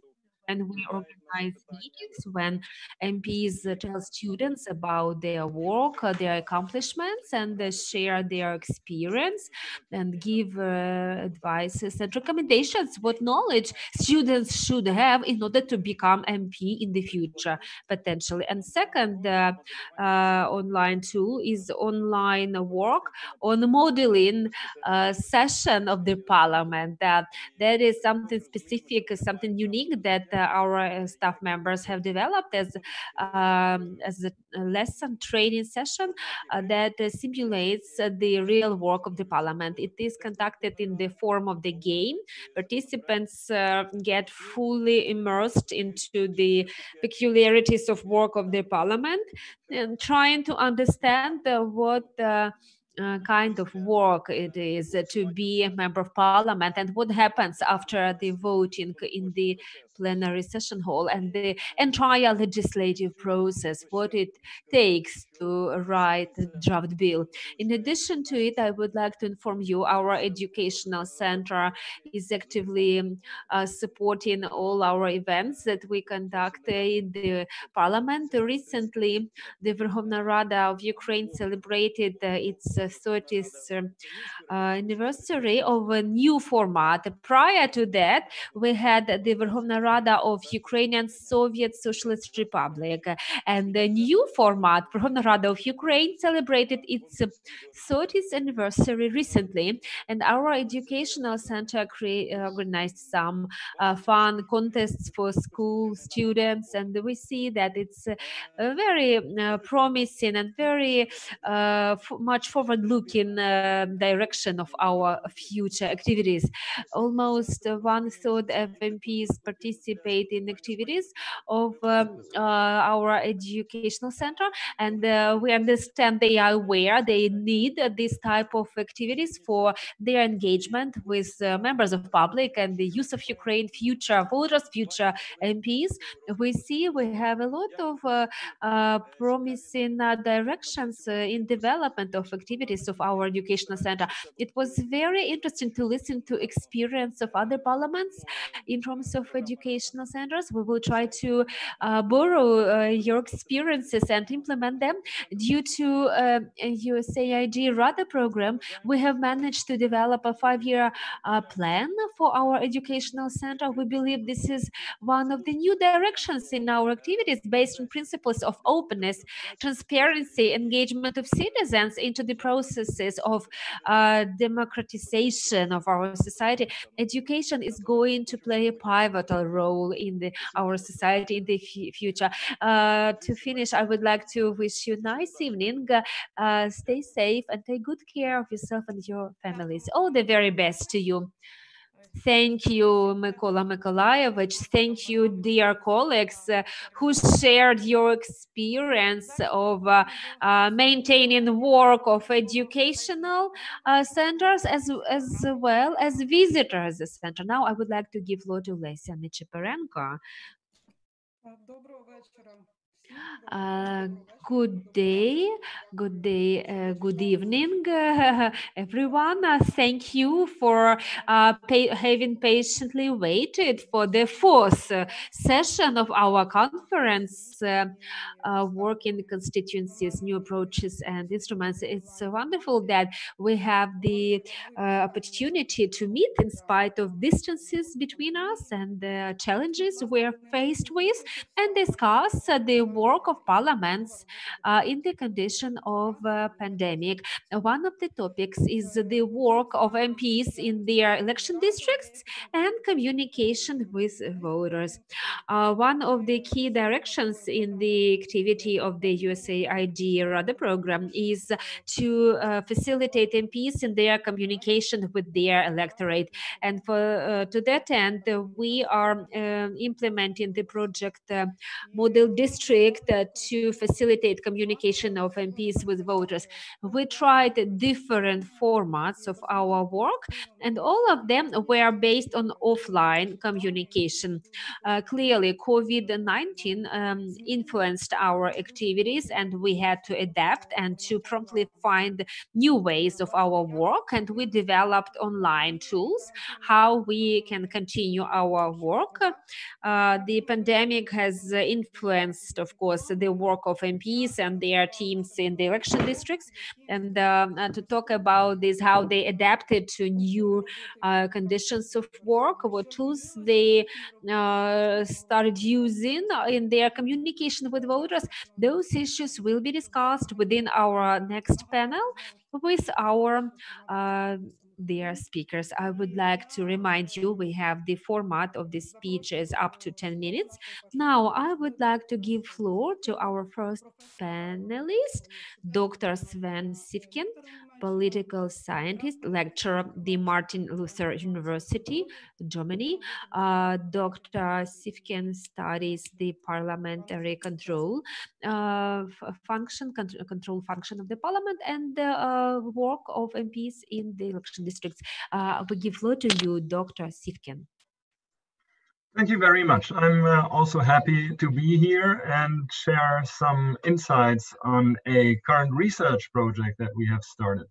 I'm, as you said, teaching at the University of Halle in Germany. And a few years ago, we have done a big research project about district work. And my original plan was, in this semester, with my students, to go back to the data of this older research project and look at them again and recode them. And then the COVID-19 situation arose, and we decided to change this. And we started a completely new data gathering effort. And we're in the middle of it right now. So we are doing in-depth interviews with MPs from the Bundestag and ask them how are they doing their district work right now under these circumstances, and how have they adapted. And these in-depth interviews last between 20 to 60 minutes. They will all be taped and then used for transcription and analysis later. So I can share some first findings that we have while this is still going on. And one of the general findings that is in line with what we have heard before from the German case is that no major disruption is reported. People have managed to shift their district work to the new situation, and they have continued it. It was not that there was a major break. And I think two things have very strongly facilitated this situation, or this relatively flawless adaptation. And that is, first of all, the basic infrastructure was already there. The basic decentral infrastructure existed and could be used. It doesn't mean that it was used before, but they didn't have to find it. They didn't have to find a lot of technical solutions. Much of it was there. That was one thing. And the other thing that facilitated it is that district work in the German Bundestag is very decentralized. So there is a lot of decentral responsibility and very limited central steering for it, neither by the Bundestag nor by the parties. This is at the hands of the individual MP, and they have staff for it. So it's not only technical solutions, but it's also a staff of 1, 2, 3, 4, 5, depending on the use of their allowance, people that work in the district. And these two things together, basic infrastructure and decentral staff, facilitated greatly this easy adaptation. As I said, there were no central solutions provided. Everybody had to find their own way. But that is also something that we know from organizational theory is very helpful for crisis response, to shift responsibility and to shift the ability to work to the most local units. And that is what happened with the MPs too. So they could basically do whatever they wanted. And they did. Some of them used Zoom, others used WebEx. Everybody found their own way. Some of them had problems because for data protection reasons, they had decided not to have any notebooks that have a camera inside because they were afraid of spying. And that was a big problem for those MPs. But as was mentioned before by Jan Menzer, there is no central infrastructure or no central IT infrastructure. For the district work, this was actually a strength because people could do on a very low level, local level, what was good for them in that particular place. Of course, in terms of the practical work, there was a wider shift to using phone conferences, video conferences, but this did not so much apply to outreach to citizens, but more to the internal organization within the district offices, among the staff, and relating to the parliamentary party groups. So there was a shift there, and many of the MPs that we've talked to said this is something that we could also use in the future. If we look at outreach and citizen interaction, as I said, these instruments were not widely used. What has happened is that people, instead of their surgeries that are traditionally held, which is open office hours when citizens can come and drop in to talk about issues, these of course had to be closed, and instead they would make individual phone calls or telephone office hours. So they allotted a certain time and said, if you want to talk to your MP, you can call Monday between 2 and 3 and we will directly connect you. If we look at outreach, some of the MPs, but not all of them, report that they started to use other tools much more than before, and they actually like it. And this was an impulse. They will keep it in the future, such as Facebook Live, using WhatsApp groups, using video podcasts. So some of these tools have been used by Facebook. Some of them may stick. So there is an increased use in new media, but it might also be temporary. I'll come back to that in a moment. When we look at the content of what they're talking about in their district work, there is a shift, because when we talk about representation and the communication that is going on as part of that, there's these two major parts. One of it is gathering information, and the other one is providing leadership on the issues. What we had found earlier in the study, in the normal situation, is that gathering information was stronger than providing leadership in the district work. What we're finding now, especially in the early Corona situation, is that this balance has shifted, and there is more explaining and less of gathering information, which might also be a problem, but it was obviously necessary in the beginning. And it will be interesting to follow if this actually creates a change in the style of communication of MPs. When we ask MPs, is this going to be something that sticks? Again, they report, no, this was a particular situation, and the balance is going to probably shift back. Also, a final point, how district work and parliamentary work are linked. We have heard, and this is also what we found in our discussions with MPs, that the routines and the committee work, they were changed, but they were basically, the work was not broken. It was continuing, some of it in a different way. Some of them even reported that the input they have from the district could be more immediate now, because of using video conferences for going into committees. So they were freshly loaded with information, but again, no permanent fundamental change here. So what we can report as a conclusion at this point, I say digitalization here has worked in the crisis response. It has worked because district work was already quite decentrally organized and decentral resources were in place. But also when we talk to MPs, we very clearly hear that this is not a permanent solution. And quite a few have told us the only reason that this worked well is because we had established the personal networks to our citizens, to the offices, to our partners in our districts before. So I have not heard anyone say this is the new way of district work. Everybody wants to go back to the old way, to the personal interaction, to build personal trust in so many more ways. So that's a few of these findings from this current project. I'm happy to answer questions later on when there's time. And one more just note, we are setting up from the International Political Science Association a bigger project which deals with the long-term implications of the pandemic on parliaments and the separation of powers. And if you're interested in becoming part of that, please do get in touch by email. I think you have my contact in the program. So thank you very much, and thanks for the invitation to this interesting conference.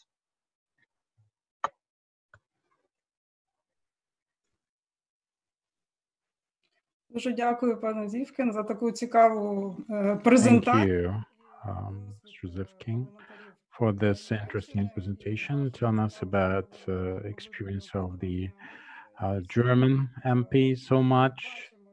We can see indeed that the both challenges and the toolkit in use are very similar in Ukraine, in your country, in Germany. Last week, we had this interesting discussion with the Canadian parliamentaries, and we could see the trends also manifest in other jurisdictions using the experience of Bundestag and the MPs cooperation with their constituencies and constituents. We started the twinning program for districts, learning from the best practices of Eastern Europe and the Baltic states. That is based on the German experience and the French one and other Western European jurisdictions. One of the participants was Helena Vasilchenko, who represents Lviv as a member of Lviv region. At the beginning of May, she had a meeting with her twinning partner, Estonian MP Andres Asadam, online, because all the meetings were supposed to take place in March through June. Now we are substituting it. Unfortunately, Alina is now driving a car. She's on her way to Kiev from Lviv. I hope she'll be able to join us at a later stage. But we have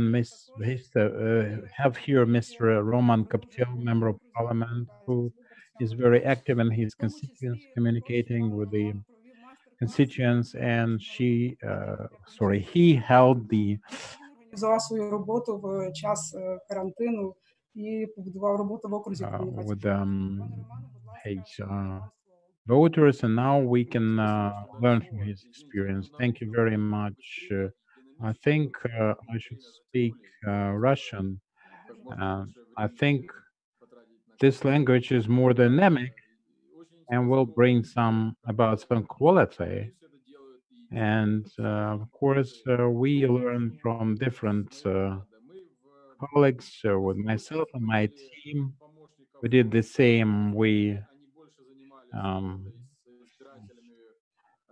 assigned my aides in Kiev to the district. We had a call center. We worked with the constituents by phone in this remote mode. The inflow of calls was incessant. The offline meetings were translated into Zoom conferences. We are going to continue doing that. Very interesting examples of webinars, Facebook webinars on COVID-19, the pros and cons, do's and don'ts, and many people watched us there. We continue on Facebook, and we have payable advertising.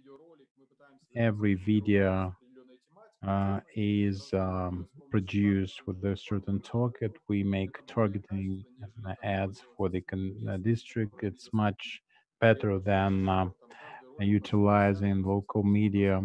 60 to 80,000 views each video. This is a very good result in its own right. What we discovered was this. The toolkit that we started with, and gonna continue with a smart this is smart district. This is the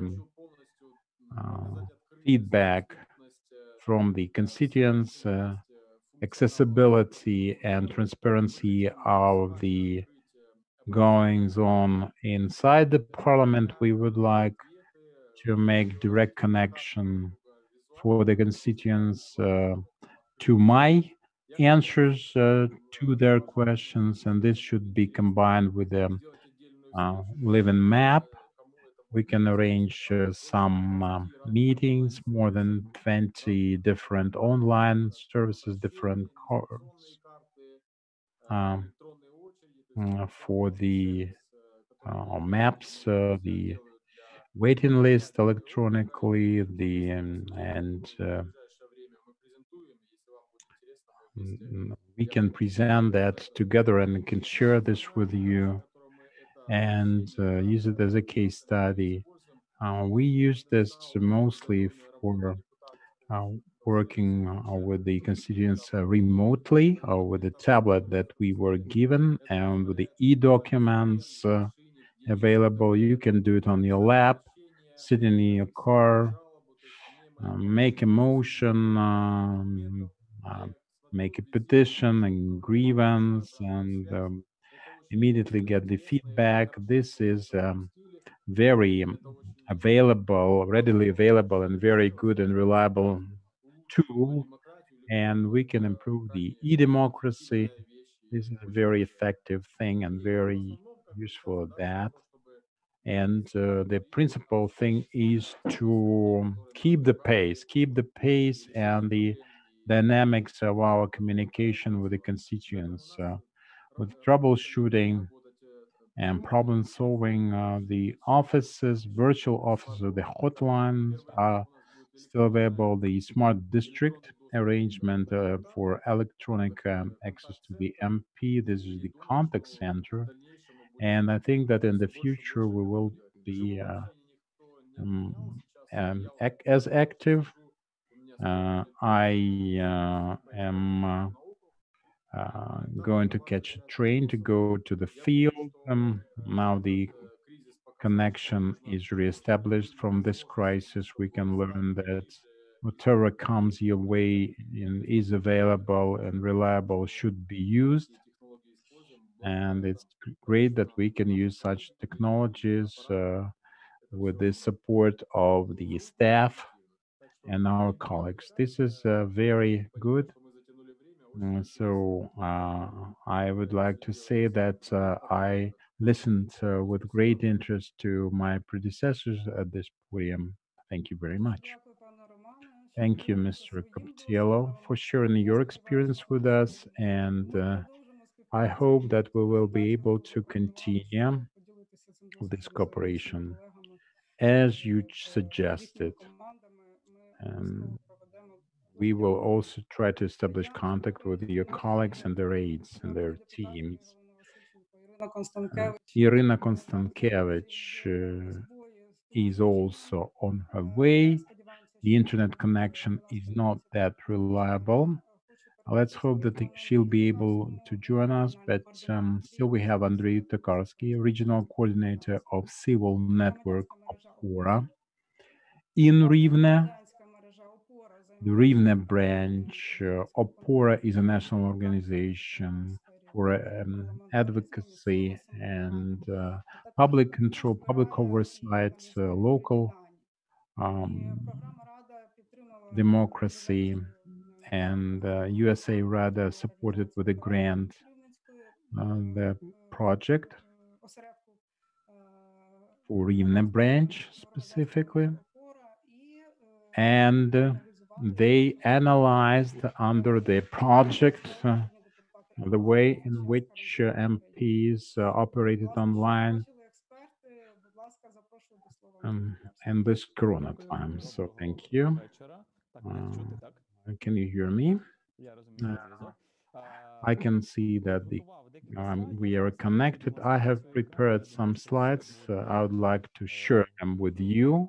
I hope that everything will be visible.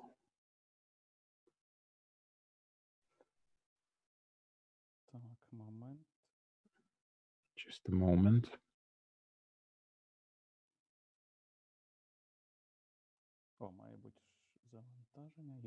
Now it's downloading, right.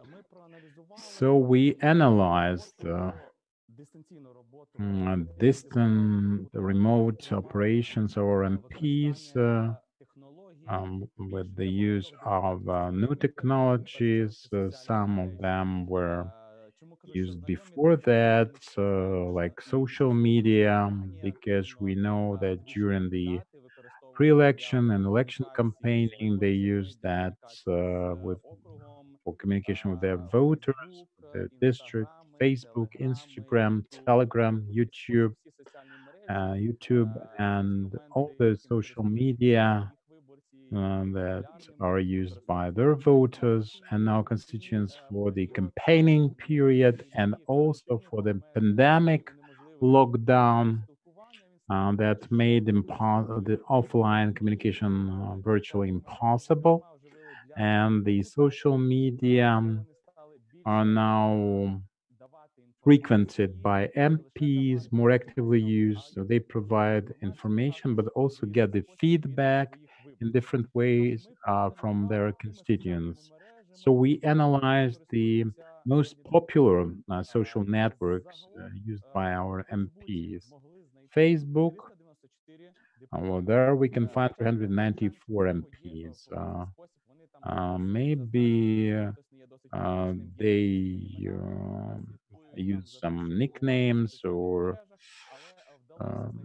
other ways to participate, but under their own names, we found 394 MPs. What is special about this Facebook work? They inform about their operations, what was very popular during the pandemic, developments inside the parliament, and charity, the assistance that was provided in their district specifically for the medical workers and the voters. The second position belongs to Instagram, where we have 201 MPs, mostly for informing and reporting. And it is a bit less popular, sometimes even inactive, is Telegram or personal bots. There we found only 53 MPs present. And YouTube even is even less popular. They use YouTube to tell people about their participation in public events. There are some videos from TV. Some of them still use that to present their own content, not just to share something produced and offered by others, but their own statements, their own position on specific issues inside a narrow circle of their colleagues And that's how they use the YouTube, the social medium. Originally, it was for sharing now and posting the videos.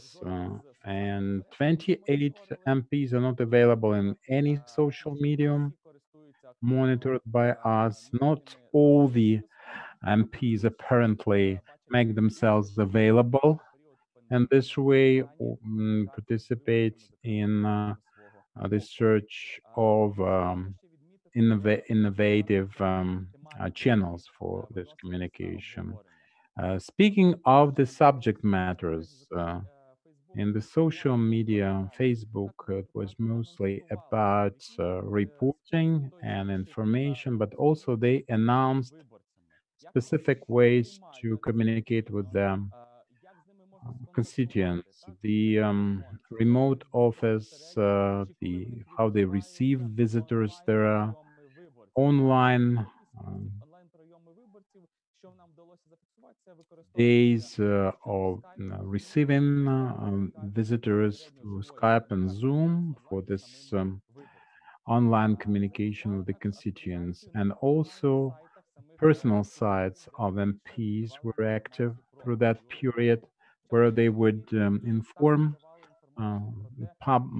general public on the events attended by them and how they receive their visitors and how they communicate with them. The video statements concerning mostly the items on the agenda of the parliament, the Korean parliament, of course, and the educational center at the parliament.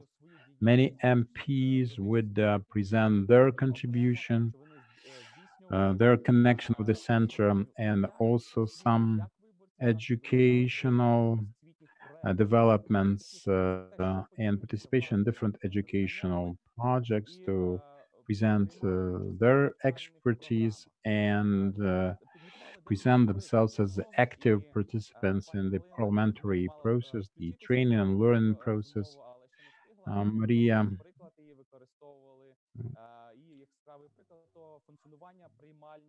is not available, but we used her experience for communication. And people diversified this experience. It wasn't just from email or their telephone, but they offered different opportunities to their constituents. And Yana here, Yana Zinkevich provided this information. Petitions, petition and communication by phone, the phone provided by the parliament for this communication. Ivan Yunakov initiated this consulting process because there was also the consulting process on specific legislative uh, and initiatives. The frozen construction. They decided also to get some information from the MPs on specific venues or sites. Yaroslav also participated in some educational activities and shared the experience where he is knowledgeable. And you can see that the viewers also participated in the same, tried to participate in the same events where their representatives were active. And the educational center was also very active, and the interactive events were attended and popular. And they tried to communicate with their voters and share their experience through participating in certain activities arranged by other um, entities. But we saw that it wasn't that active, as active. And among the MPs specifically. And if we try to tell by factions or by parties, there wasn't any uniform approach especially in the districts. Every MP would do one's own thing. Some of them were less active, more active, highlighting their information, their activities less and more, and collect information from the constituents and maintaining this lively communication with their constituents. This is shortly about the trends that we've observed through monitoring our MPs on the social media. Thank you very much, Andrei, for your presentation. As a matter of fact, as Mr. Zivkin has already stated, and it was also expressed in the presentation by Andrei, MPs use differently the opportunities that they were provided with. Somebody is more active, somebody is less active, somebody uses social media, somebody uses different methods of online work, and someone are looking forward to the time when we can resume our offline work. Of course, there is nothing better, there is no replacement of offline methods of work. Of course, there are some challenges such as internet connection. Some MPs, Ms. Halina Vasilchenko, Ms. Irina Konstankevich, are missing from our conference due to internet connection. Also, senior citizens experience or may experience some issues with internet connection. But nevertheless, this time has shown how modern technologies, social media, online platforms can help us optimize our work, saving time, travel long distances. That is especially important in Ukraine under conditions of change of electoral legislation, when MPs are going to face longer distances in the near future due to the reform. Following the quarantine, online methods of work would remain as a part of the tools to be used by MPs in their engagement with their voters in their election districts. Thank you very much, dear panelists. Thank you for sharing your experience and your evaluation. I would like to give floor back to Ihor Koch. Thank you very much, dear friends. We have exceeded our time by more than 30 minutes. Just a moment, I'm going to check. 30 minutes, okay? As a matter of fact, while our conference was going on, in our chat of USAID Rada program, we had a bet how much time we would exceed our conference by. 30 minutes or 20 minutes? Okay, nevertheless, I would like to express my sincere thanks to several categories of our participants.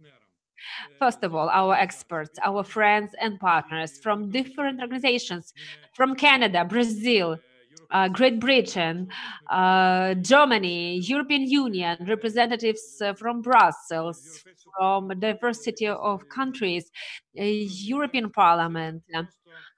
That is a really big contribution into our common work. We all leave this conference being so much enriched with knowledge, emotions, skills. Today we had conversation of different hemispheres, and some people who have early morning, some people who have late afternoon. Nevertheless, we are drawing the same lessons from these shared experiences. We, as USAID Rada program, would like to take some time to summarize main findings of the discussions today, because we were exposed to the diverse experiences and best practices. Thank you, European organizations and Canadian organizations, organizations from the UK, and I sincerely hope that this event would not only facilitate the communication, but would make us stronger partners and would engage us into joint projects in the future. We could look into each other's eyes today and understand how we can all go forward.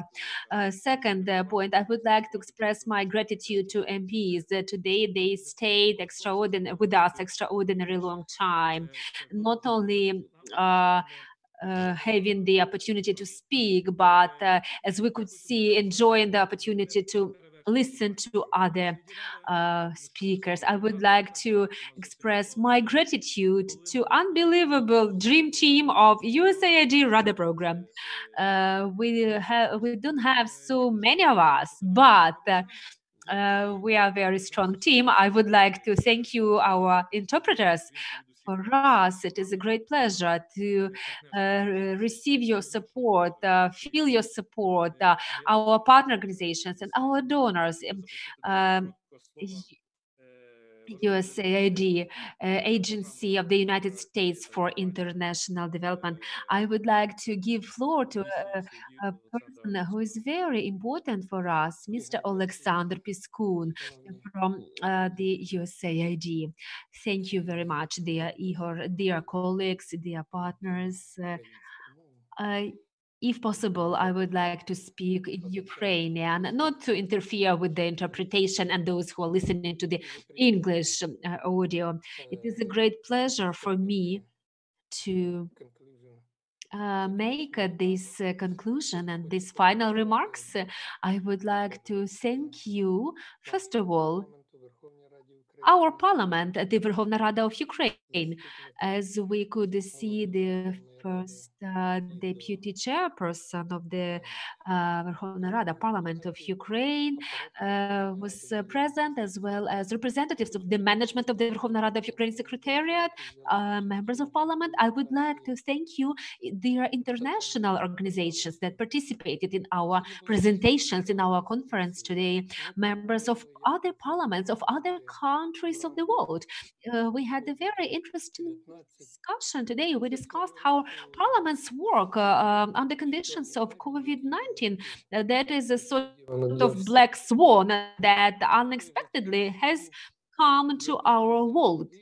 But at the same time, as all unexpected challenges that are coming to us, they create new opportunities. And I was very happy to listen to many presentations and many speakers saying that we have managed to do our model parliament under conditions of the crisis. Those models presented and discussed were different, with full access of MPs to online work, like full online work, or partial online work. 12%, some percent of parliament that participated in the online work. But nevertheless, parliaments of the world have coped with the task to switch to online work. I'm very happy that I have heard some speakers saying we do not need the COVID-19 parliament. We should proceed to a renewed parliaments, and those renewed parliaments would be so much needed by, first of all, of the societies, of the people. We have to remember that we MPs work for the people, and all the secretariats or managements of the parliaments that work with us, we work for the people. People have sent us there, and what we have done today, what we have discussed today, like digitalization against the backdrop of COVID-19, it gives great opportunities for us to continue those methods of work outside of the COVID-19 crisis, but working for the benefits of the people. We could talk now about greater inclusivity of the parliaments of the world for the sake of interest of the people. We should be thinking about how to engage citizens better into the legislative processes, into the processes of policy making. I'm so happy that in many parliaments of the world, including in our parliament, this question is being discussed today. That is important. Today we are thinking about the future. Today we are in the process of designing our next 5-year program of USAID Rada program, how we are going to be supporting our Ukrainian parliament for the next 5 years. And therefore, experience of other countries, of other parliaments is very valuable for us, how we can borrow the best practices to continue our work in the best possible way. Crisis will come and go, but the main challenge for us is how to become inclusive for our society, whether it is Ukrainian, Brazilian, American, or any other society. All our tools should be directed towards that goal. And I'm hopeful that we could hold such conferences not only by evaluating the work of the parliament in the condition of the crisis, such as COVID-19 crisis, but we could hold more conferences discussing how parliaments of the countries of the world have improved their work to serve better their citizens' interests. I do hope we can meet not only online but offline also. USAID is working hard on that. I would like to thank you once again, all participants of our conference today, especially those who survived this long marathon. Special thanks go to USAID Rada program who have prepared this great conference. Thank you to the Verkhovna Rada of Ukraine representatives, the management of the Verkhovna Rada of Ukraine representatives, and look forward to our next meetings. Thank you very much, Mr. Alexander Piskun. I do hope today we have indeed laid the foundation for the work, and we do hope for continued cooperation with the Westminster Foundation, with Institute of Parliamentary Research, as well as other organizations. The range of our activities that we cover, that is what we all work on. If you have final comments or questions, please feel free to raise your hands. Of course, parliaments do change. And the first conclusion, the word hybrid would be used. It looks to me we're going to have a lot of hybrid things, hybrid communication with voters, hybrid parliamentary committee meetings, following 2 months work of our parliament in the new conditions. We have realized that, and the importance of new technologies, latest technologies, would only be increasing. The countries of the world go through very difficult challenges, such as Brazil, United States, going through hard times fighting COVID-19, and parliaments have to say thank you to their IT departments to have resisted the challenges to maintain the sustainable work of the national parliaments of the world, facilitating the democracy in this way. I'm very grateful to all of you. We would come up with some findings, conclusions of our conference.